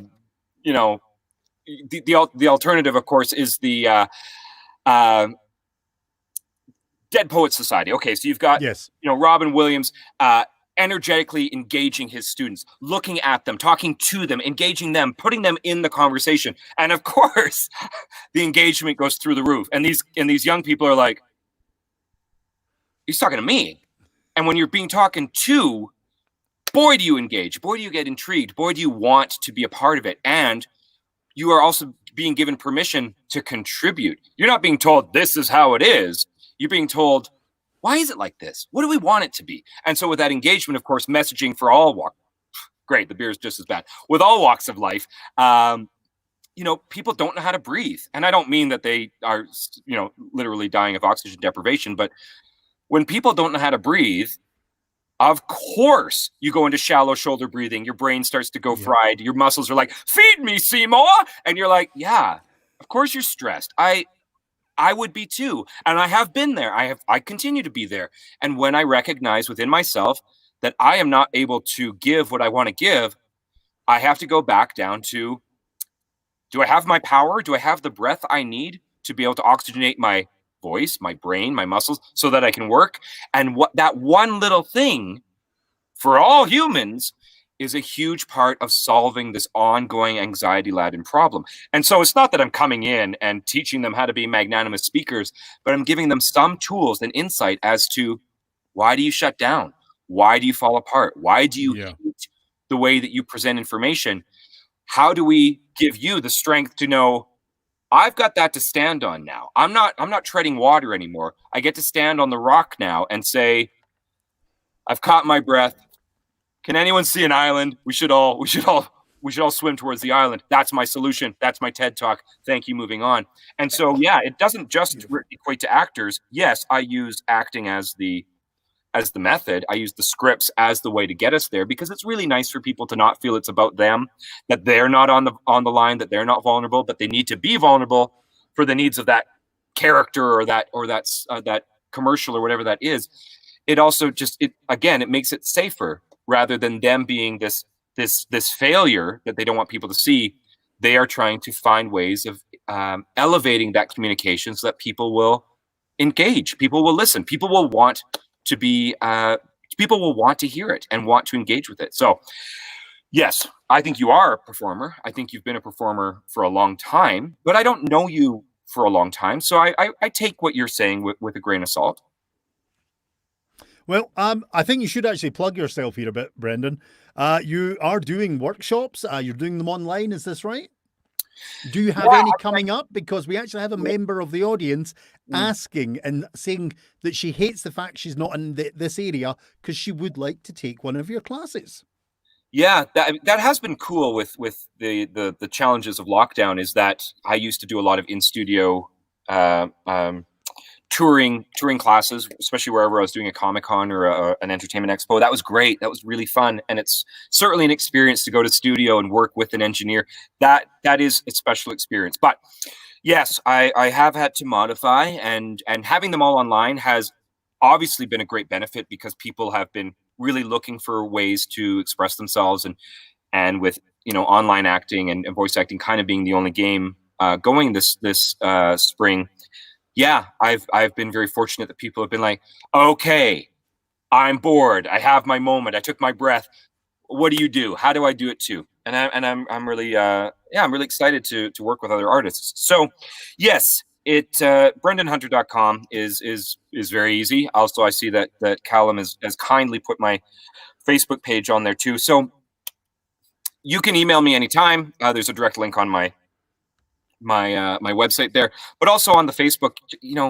I'm obviously not a closed book. I am obviously not a person that you can't reach out to on Messenger or Instagram or wherever that works for you, because I recognize that sometimes it's just a little question of, what do you think? Or how could I? Or how about? And I go, my thoughts are this, and it takes me 10 seconds.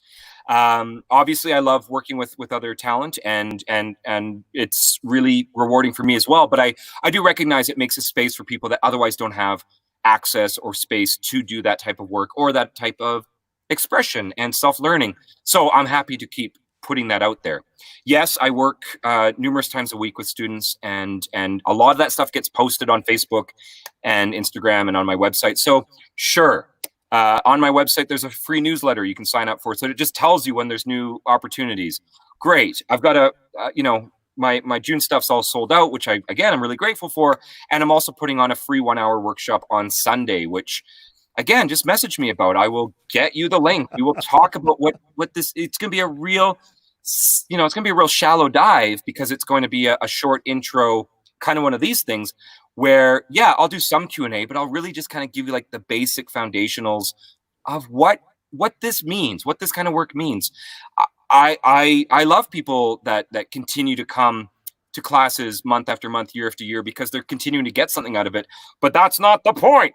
That's not my goal, is to wrap people up in a bunch of workshops for the rest of their lives. But when it does fulfill something for them, and it keeps growing it keeps fulfilling that need within them, I'm super honored that they keep wanting to have me as a part of that. So I'm going to keep offering those things. I'm going to keep working. I'm going to keep working in my booth every day.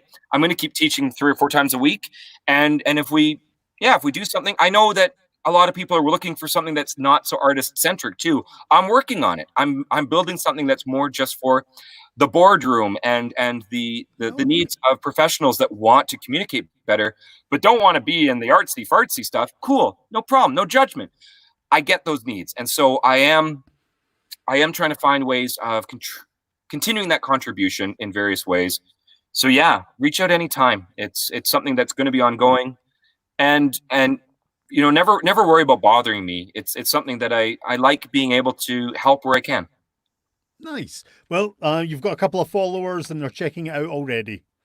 Oh, that's very kind. So that's good. Well, that's kind of what this is about as well. It's shameless plugging, as well. I totally endorse any shameless plugging on the show. Sure. So we're actually really ticking on the time because we've just been talking and talking. So I think I kind of better try and wrap this up a bit because you do have a family and I don't want to keep you here all night. Although the comments are very positive, everyone's enjoying it. So this is good. But what was your one question that you were hoping to get to?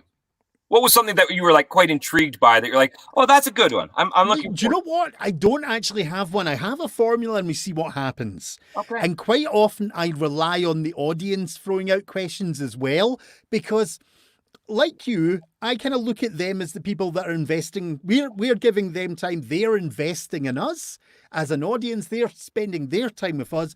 So if they ask a question, I want to ask theirs because that's what they want to know. All right. So that's how I kind of work this. So I don't, my questions are all just kind of like, they're there. And if we get to them, we get to them. And if not, we get the insight of the person behind, which we have. However, what I didn't tell you, right, it's the next part is a psychological test. These are 10 questions which the audience has given me. They are random. They're unique, they're quick fire, they're silly, but it does paint a true picture of the guest. Are you ready? No, let's do it. Okay. What's the worst job you've ever done? Oh, my brother has worse jobs than me, but yeah, I had to work at a gas station for a couple of years, and I don't know. You have to do this thing where you like put this like 15-foot wooden pole down into the gas tank with some gel on it, and then you bring it up to find out what the water content was. And it's a stinky, dirty, middle of the night job. It's not the worst job out there. I recognize that.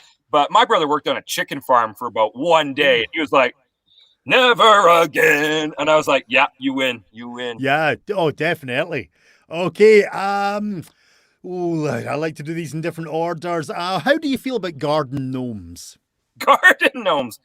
I wish Adam was here. My brother actually was quite a garden gnome aficionado. He, I think he got in the paper for borrowing the most garden gnomes in the town, and I was the oldest, so I had to be like forging the trail right for everyone. But no, I shouldn't tell his stories. Garden gnomes, I don't have a relationship with. I watched Romeo and Juliet with my kids. That doesn't make me any kind of authority on garden gnomes. But I don't have a garden gnome opinion.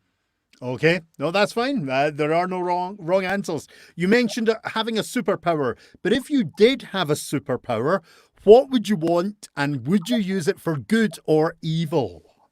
I used to want to have the power to control time. That was a very narcissistic move. That was a very ego-driven move. And that was to correct all past mistakes and never be embarrassed and be rich as hell. And it was really, really a juvenile wish. I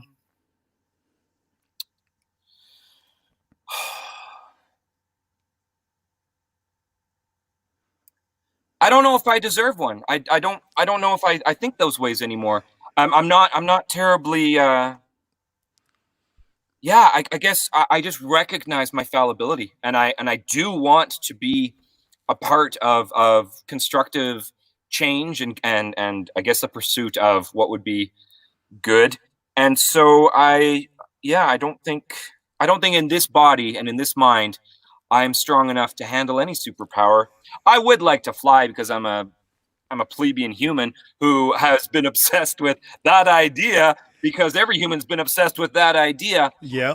But yeah, with the fulfillment that I find in my life and in my struggles, to want more just feels at odds with the reality of this magnificent thing of existence. And okay. so, yeah, this is good. And so in this body, think I'm gonna have to take that infinity gauntlet off and say, Enough's enough. not today. Not today. Okay. Pineapple on a pizza, yes or no? I think pineapple's delicious anywhere, anyhow. So yeah. Yeah. See, I keep saying add black olives to it, and it just becomes perfect. Right. I put an eclectic amount of, like, I've got what are those crap? They're not avocados. What are those hearts?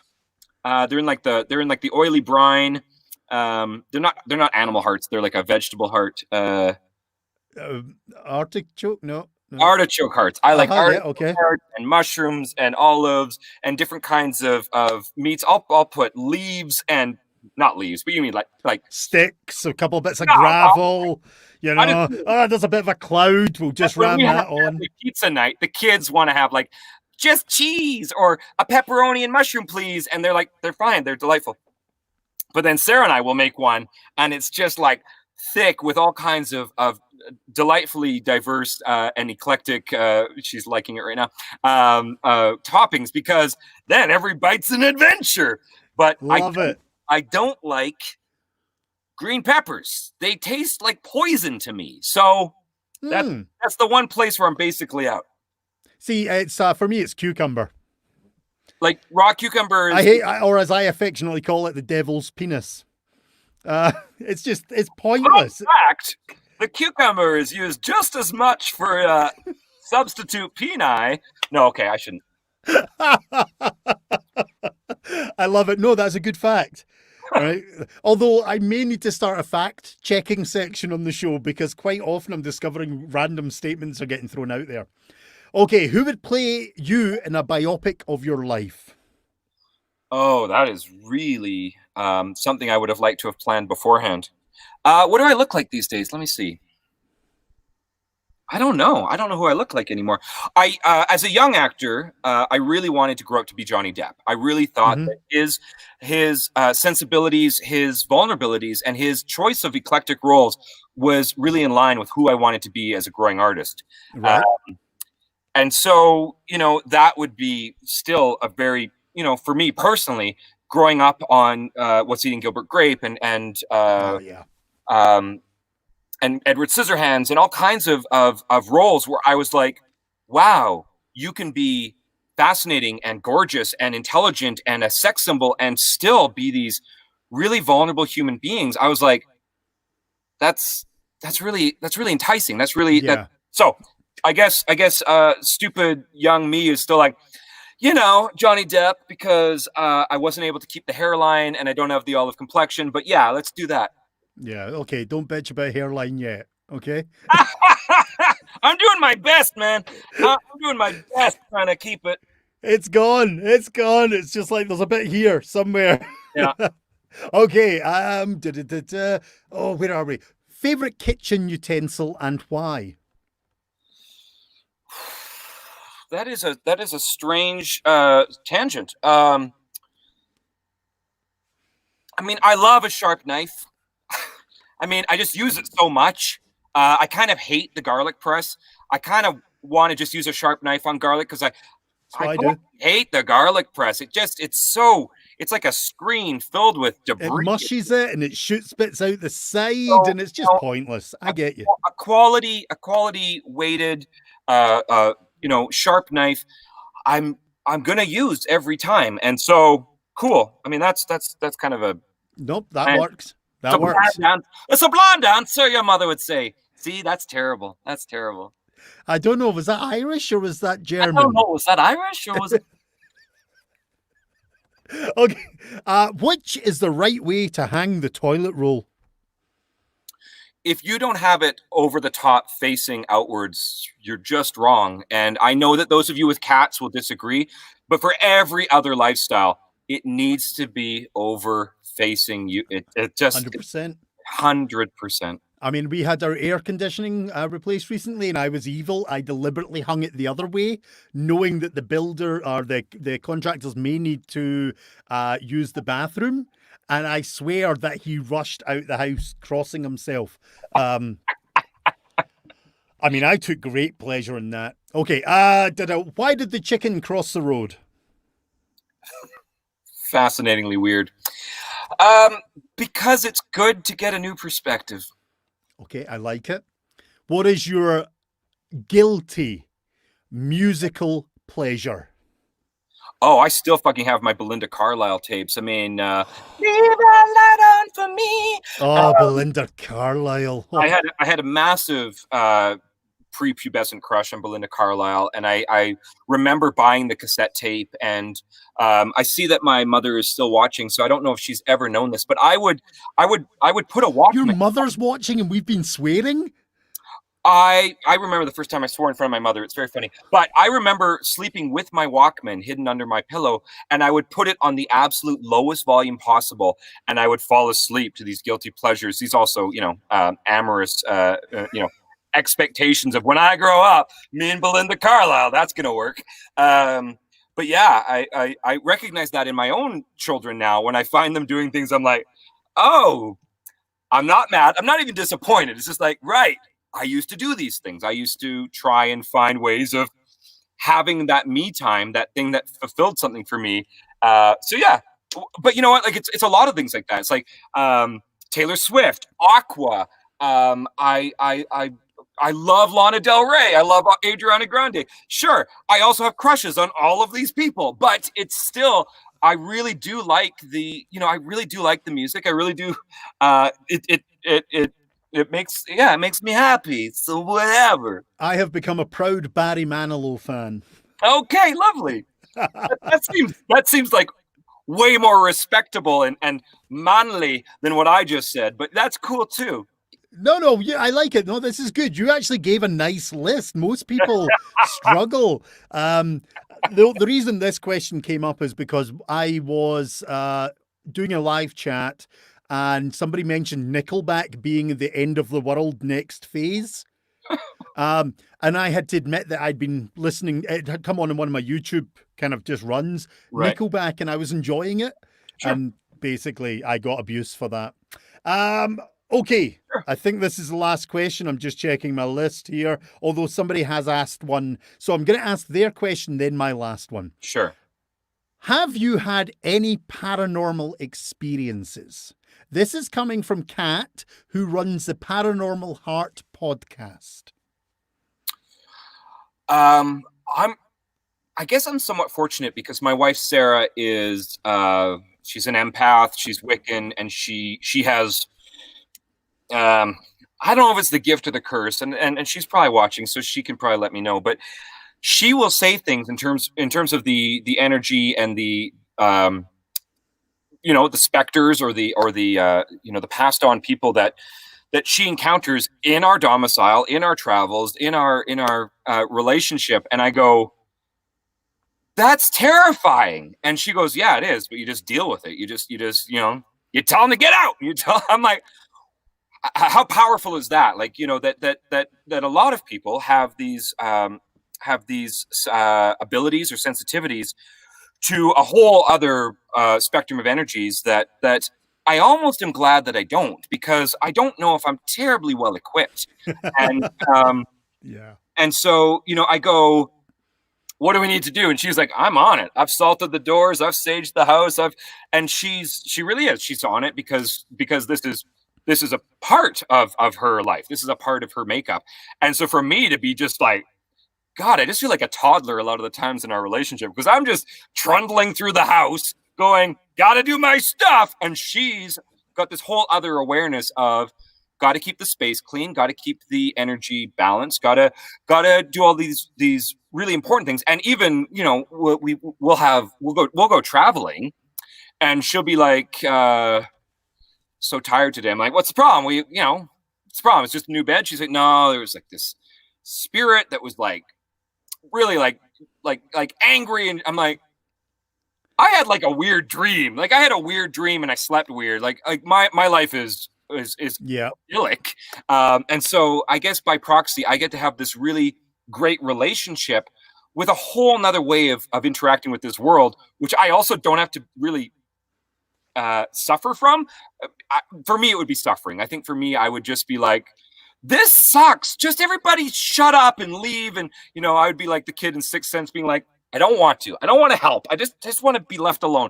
And she's just like a whole bunch of other people in the world, just doing the work, just being like, you've passed on. It's your time. It's time to let go of some of these things. And I'm like worrying about like fucking mundane things, which is great because it's giving me a lot of perspective, but also I get to have this whole exposure to it in a pretty damned safe way. Also, I certainly don't think we're the only sentient race in the cosmos. I just think that we're not really smart enough to have a engaging relationship with other sentient creatures yet, but also that maybe the universe is constructed in such a way that we're not supposed to meet. We're supposed to have our own experiences in our own galaxies or our own solar systems, because that is plenty. That is plenty. I also don't really want to move to a Star Trek future where we just take divisiveness and war up to space with other races. It's like, oh God, I thought we dealt with this. Yeah. Can we be better than this? Can we be bigger than this? But that was a long way of saying, no, I guess not. No, I love that. Thank you. Thank you very much. And you know what? As soon as you started to say about Sarah, I was like, oh yeah, okay. Okay, my last question. And I need you to step out, or I need you to accept suspension of disbelief, because having spoken to you, I don't think this is the sort of thing that would happen to you, but I just want you to go with it. Act for me, okay? Yep. Become the actor you're meant to be for this question.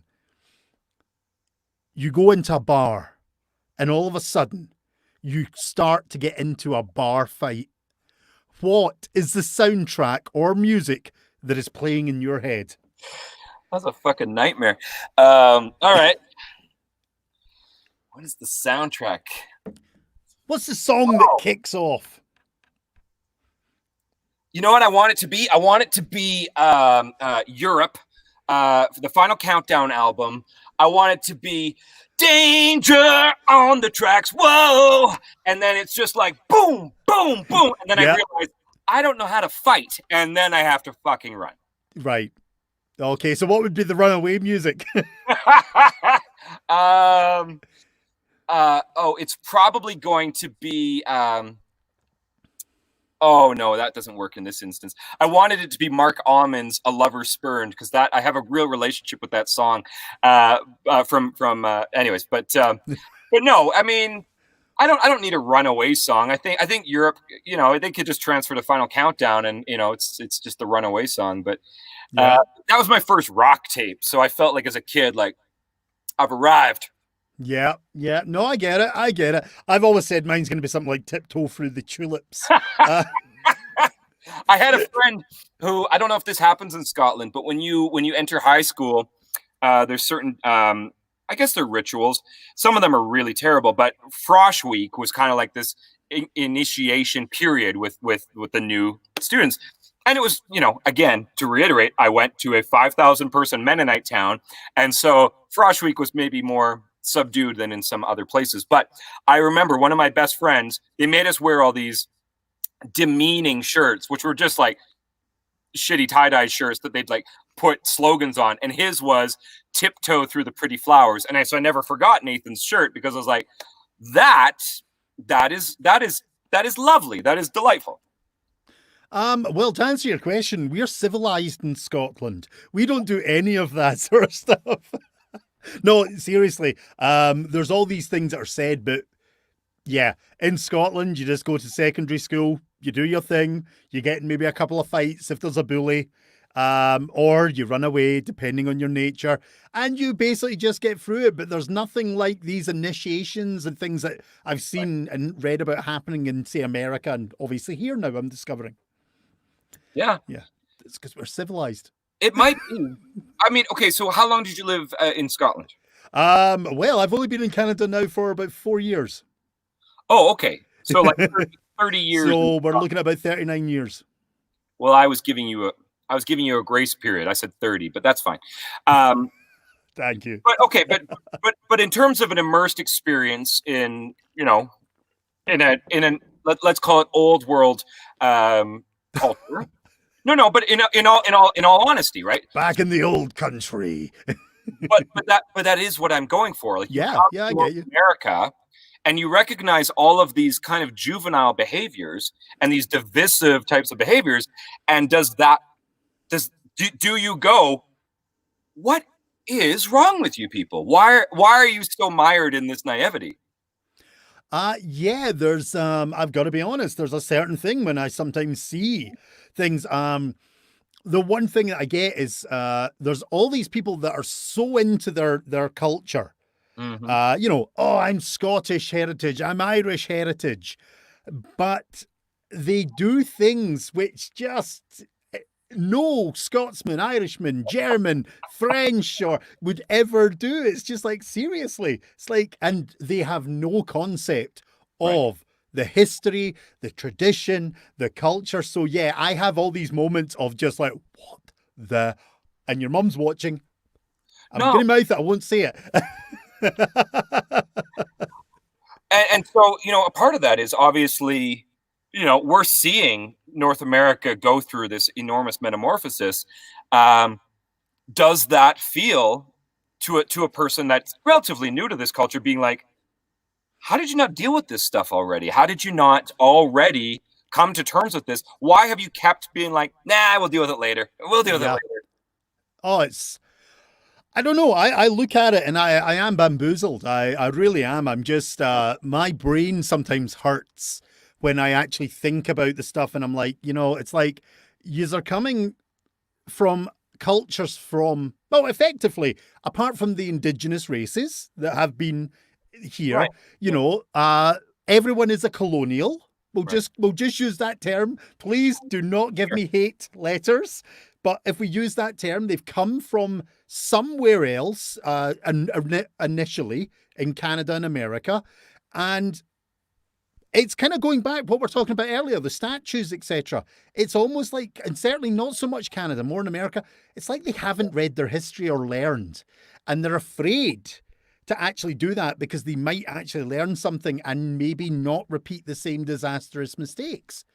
And we've had thousands of years over there making disastrous mistakes, and we still make them. We're not perfect, apart Sure. from Scotland. Scotland is perfect. But and I look at all these things, and I don't get it, Brendan. My head hurts. Even answering that question, it makes my brain hurt because I don't think I can comprehend it. I'm going to use a horrible and derogatory term, so I do apologize. Okay. But I can't quite understand that level of stupid.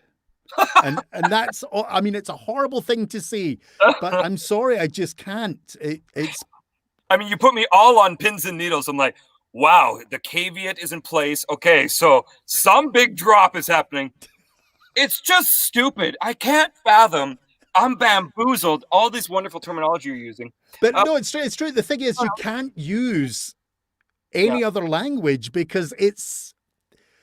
Yeah, you can over intellectualize it, but the reality is a lot of it is just plain stupidity. It's an ignorance on a level which is incomprehensible. Look at me, I'm now trying to get intellectually sophisticated. No, but I mean, it does speak to something you spoke of earlier, where arts and music funding is typically the first to go in education, but also there's been a really great comparison of like, your health systems and your education systems have been defunded for generations now, right? You're aware of these things, so the whole defund the police thing, not to open up a whole nother issue, but with that, what was the point? Why would you want to keep a population diminished in their ability to critical think? And of course, for those in power, for those that this works for, of course.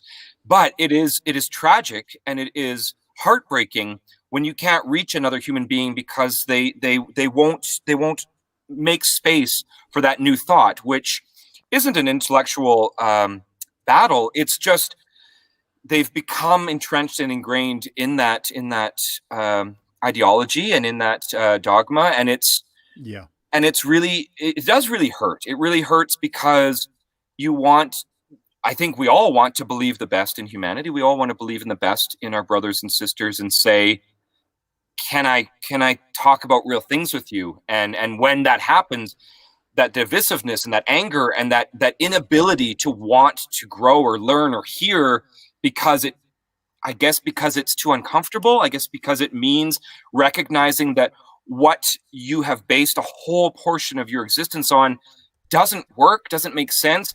That would be somehow a worse failure. I'm pained by that too, and I recognize in you that it's a hard thing to navigate, because you want to be a person that's amicable and easy to work with and easy to know and like.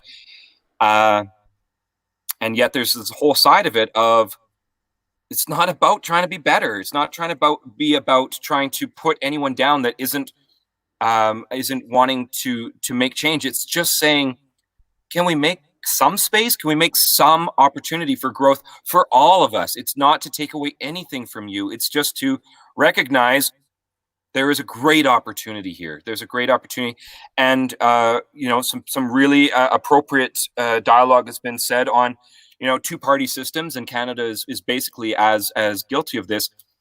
It's all part of the same problem, and I recognize that. And it's not just vote the other way. And Kang and Kodo said it best. It's a two-party system. Go ahead, throw away your vote. But it is a fundamental change with us as humans to just say, there are other ways. There are better ways for us to cohabitate on this planet. And it's not meant to be you versus me. It's meant you and me. And if it's you and me, then we do need to take down some of these pieces. We do need to remove some of these elements. And we do need to acknowledge that we aren't having the same experience here. And we aren't being allowed to have the same experience here. And you and I, we pretty much get to pursue our dreams. We pretty much get to by our own sweat equity say, I'm going to try, and high hell or high water, I'm going to find a way. And we are allowed to do that. And that is great. That has been great. And shouldn't that be what every human is allowed to do? Yeah. And this is now the second time I've heard the term sweat equity. Oh, okay. So that's more of a North American thing. Yeah. And the first time I heard it was yesterday, watching an episode of The Good Witch. Wow, I didn't realize. Because we don't know. We only use expressions that are comfortable to us, right? But yeah, it's not one that I've ever heard before, but I like it. I totally understand it. I think it's a very apt expression. Sure. So yeah, but no, what you're saying is absolutely right. The passions, the drives, everything we do, and then the problems surrounding everything. It's all there, and it's, just thank God that we're so charming and handsome and talented. I mean, so I'm just checking. Sarah Hunter. I'm not sure if it's your Sarah Hunter. That's what I'm not sure. I'm pretty sure. It's because it's on YouTube. Okay. Yeah, because she's actually, if it is your Sarah Hunter, sorry, that sounds terrible. Not an ownership. Totally get those manacles on, chain that woman to the sink. That's how I just sounded there. I'm so sorry. No, if it is your Sarah, your lovely lady, she's making this beautiful comment. I love you both have basically the same background, but what's even funnier, we both have very similar wives. Which is hilarious, because my wife has basically does the same thing your wife does. She scares the bejeebies out of me about certain things. Sure. Yeah. And I think it's been, in terms of partnerships, no partnership should just be easy. I'm not looking for that. But, having other partnerships that were challenging in other ways, and maybe less exciting ways, just like really like, oh, geez, we're two really broken people that are trying to get the other person to fix us, kind of bullshit. But yeah, having a partner who is different than me and who does challenge me, but who also accepts my intricities, my nuances, and my challenges. Holy crap! What a really fascinating element to add to this learning experience of life, where I've been a lonely person. I've been a bored person. I've been an isolated person before. Sarah and I have been together a long time, but as a young person, to be feeling adrift, to feel alone in the world is one of the hardest things. And it's not that I was ever truly, utterly alone like some people are. I still have great relationships with family and friends, but I think I always really wanted to have a partner. I really wanted to have, and yeah, sure. As a young person, that idea of partnership was much different, right? Yeah, Obviously, definitely. it was, it was about, doing cool things with a sexy person. It was like, yeah, that's partnership. And so with, almost, whatever it is now, almost 17 years with Sarah, we're raising children. We're both pursuing a lot of entrepreneurial and intellectual and spiritual endeavors, and all of that is really humbling. There is some great successes and there is some great growth from that, but it's really such an important piece to recognize that I get propped up. I get supported. I get when I am striving, I get pushed to go further. When I fall Yes. down, I get a hand to help me up. And for that partnership, uh, regardless of the naivety of a young idealistic partnership expectation, that is what I now find great value in. What I find great wealth in. And so, will I continue to be allowed to do what I do? Maybe, and that is great. And it's been it's been a wonderful way to interact with other humans and to have resources to pay for mortgages and groceries, etc. But at the core of it, this ability to share as intimately as you and I share with our partners, and by proxy with the people in our immediate circle, where it's not perfect and it's not glamorous per se, but it's just really true. It's just really, can we do this? Can we do this? And so that level of support is what I wish for everyone. I wish Yeah. that level of support for all of our cohabitants on this world, because it's a really hard road alone, and it really is. It really takes a lot out of you Yes. when Yeah. you are wondering why you are feeling alone or being isolated. And I do really count a lot of blessings, a lot of whatever the other analogies are of my life is someone's ideal life, is someone's wish list.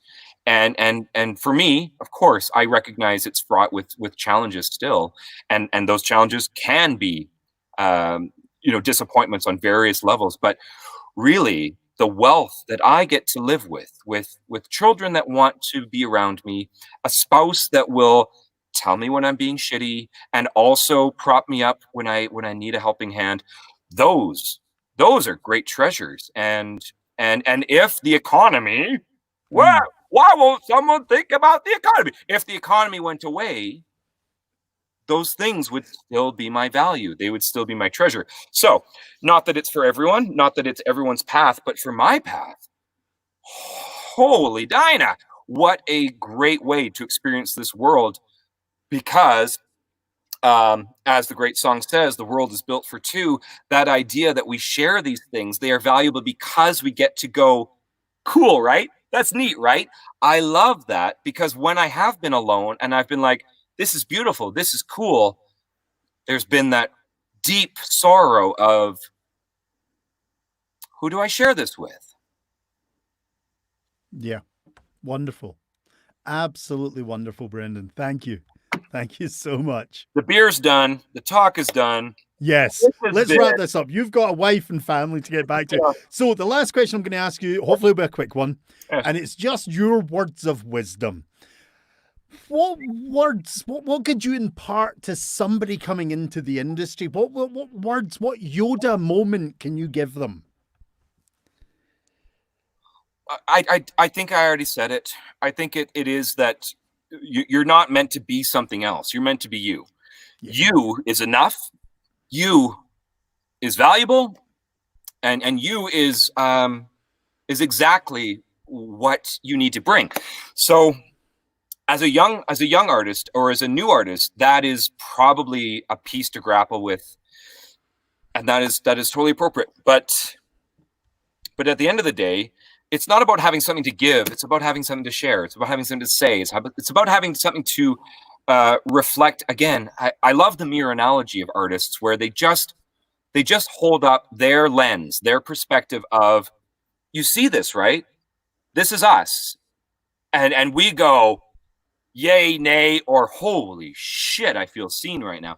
And with that, your value might not be in the compensation that you were allotted, but your value is in that your contribution to this weird thing called life is better for you, recognizing us through you. And so hopefully that takes the onus on being the best at something and gives you the perspective of, how true and how brave can I be to share as much of myself as I can through a medium that I'm competent at. It's not about being perfect. It's not about being perfect about it, but in that iteration, in that sharing, is it true?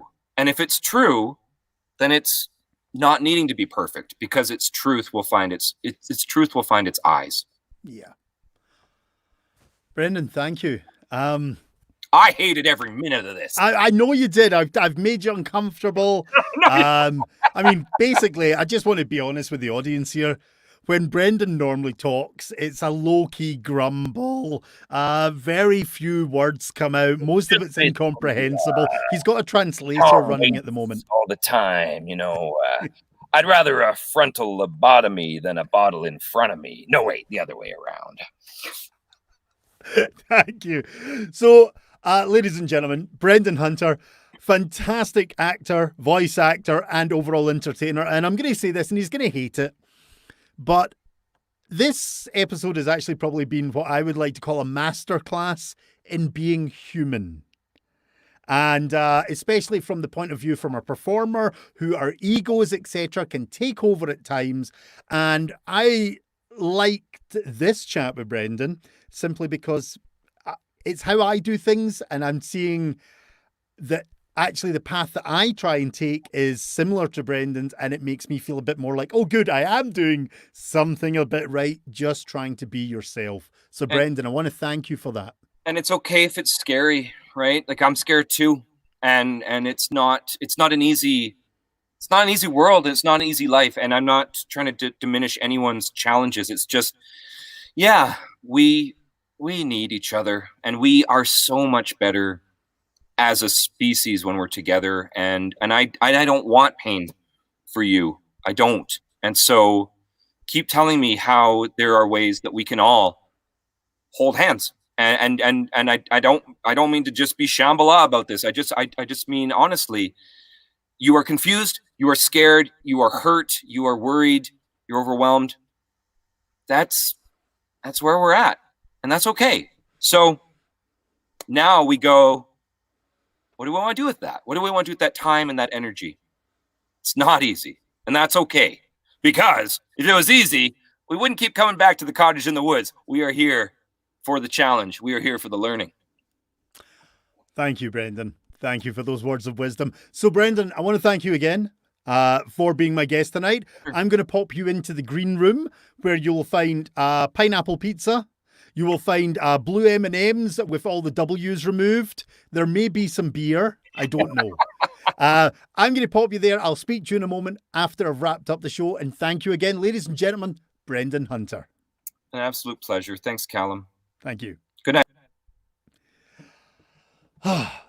That was amazing, folks. Brendan has destroyed all the records that have just previously been set by Jeff Newman, which was awesome. I feel really guilty about keeping him on so long, but I was thoroughly enjoying that chat, and I hope you guys enjoyed it also. So thank you very much, Brendan, for being an amazing guest. If anybody out there wishes to be a guest on the show as a performer involved in the arts in any way, my email, I will just very quickly do this. Yes, it's scrolling at the bottom of the screen. Calum, Lykan, storyteller at gmail.com. Please get in touch and we'll try and fit you in our busy schedule. I'm always looking for new and interesting and fun and dynamic and lovely people to speak to. So please drop me an email. We also do have our Patreon page. Here's another little ticker coming on your way. And the reason we've set this up is simply because I kind of want to give something back to my guests. I'm not talking about just giving them money, even if it's just a simple gift to acknowledge them. So to help support the show, if you're interested, head over to Patreon and become a patron of the show. And that will allow me to develop the show, invest in new equipment, bring it up another level, but also hopefully just give something back to the guests who are spending so much of their valuable time talking to me and hopefully talking to you guys in the whatever level it connects. So that is something else you can do. But our next guest, Brendan's been amazing. But the next guest is somebody who's very special to me. We spoke about training and development. My next guest is actually someone who mentored me in storytelling. A fabulous storyteller by the name of Michael Williams. He is a Canadian. He was in Scotland for many years. He's now living out east. I'm pointing that way as if east is that way. I have no goddamn idea what direction anything is. And he is coming to us on Tuesday the 30th. It is, in fact, the last Tuesday show of this run, because we will now be going on to Thursday nights from that point on. So join me on Tuesday the 30th, where I'm talking to Michael Williams, another storyteller, and the man that mentored me into storytelling. So that is going to be an amazing interview as well. But ladies and gentlemen, thank you for joining on this mammoth, this marathon, this gigantic 2-hour, nearly 20-minute chat with Brendan Hunter on A Scotsman Talks To. And I will see you all on the next episode. Have a lovely night. And let me see, Ron Burgundy says, stay classy. So stay classy, Calgary. Have a nice night, folks.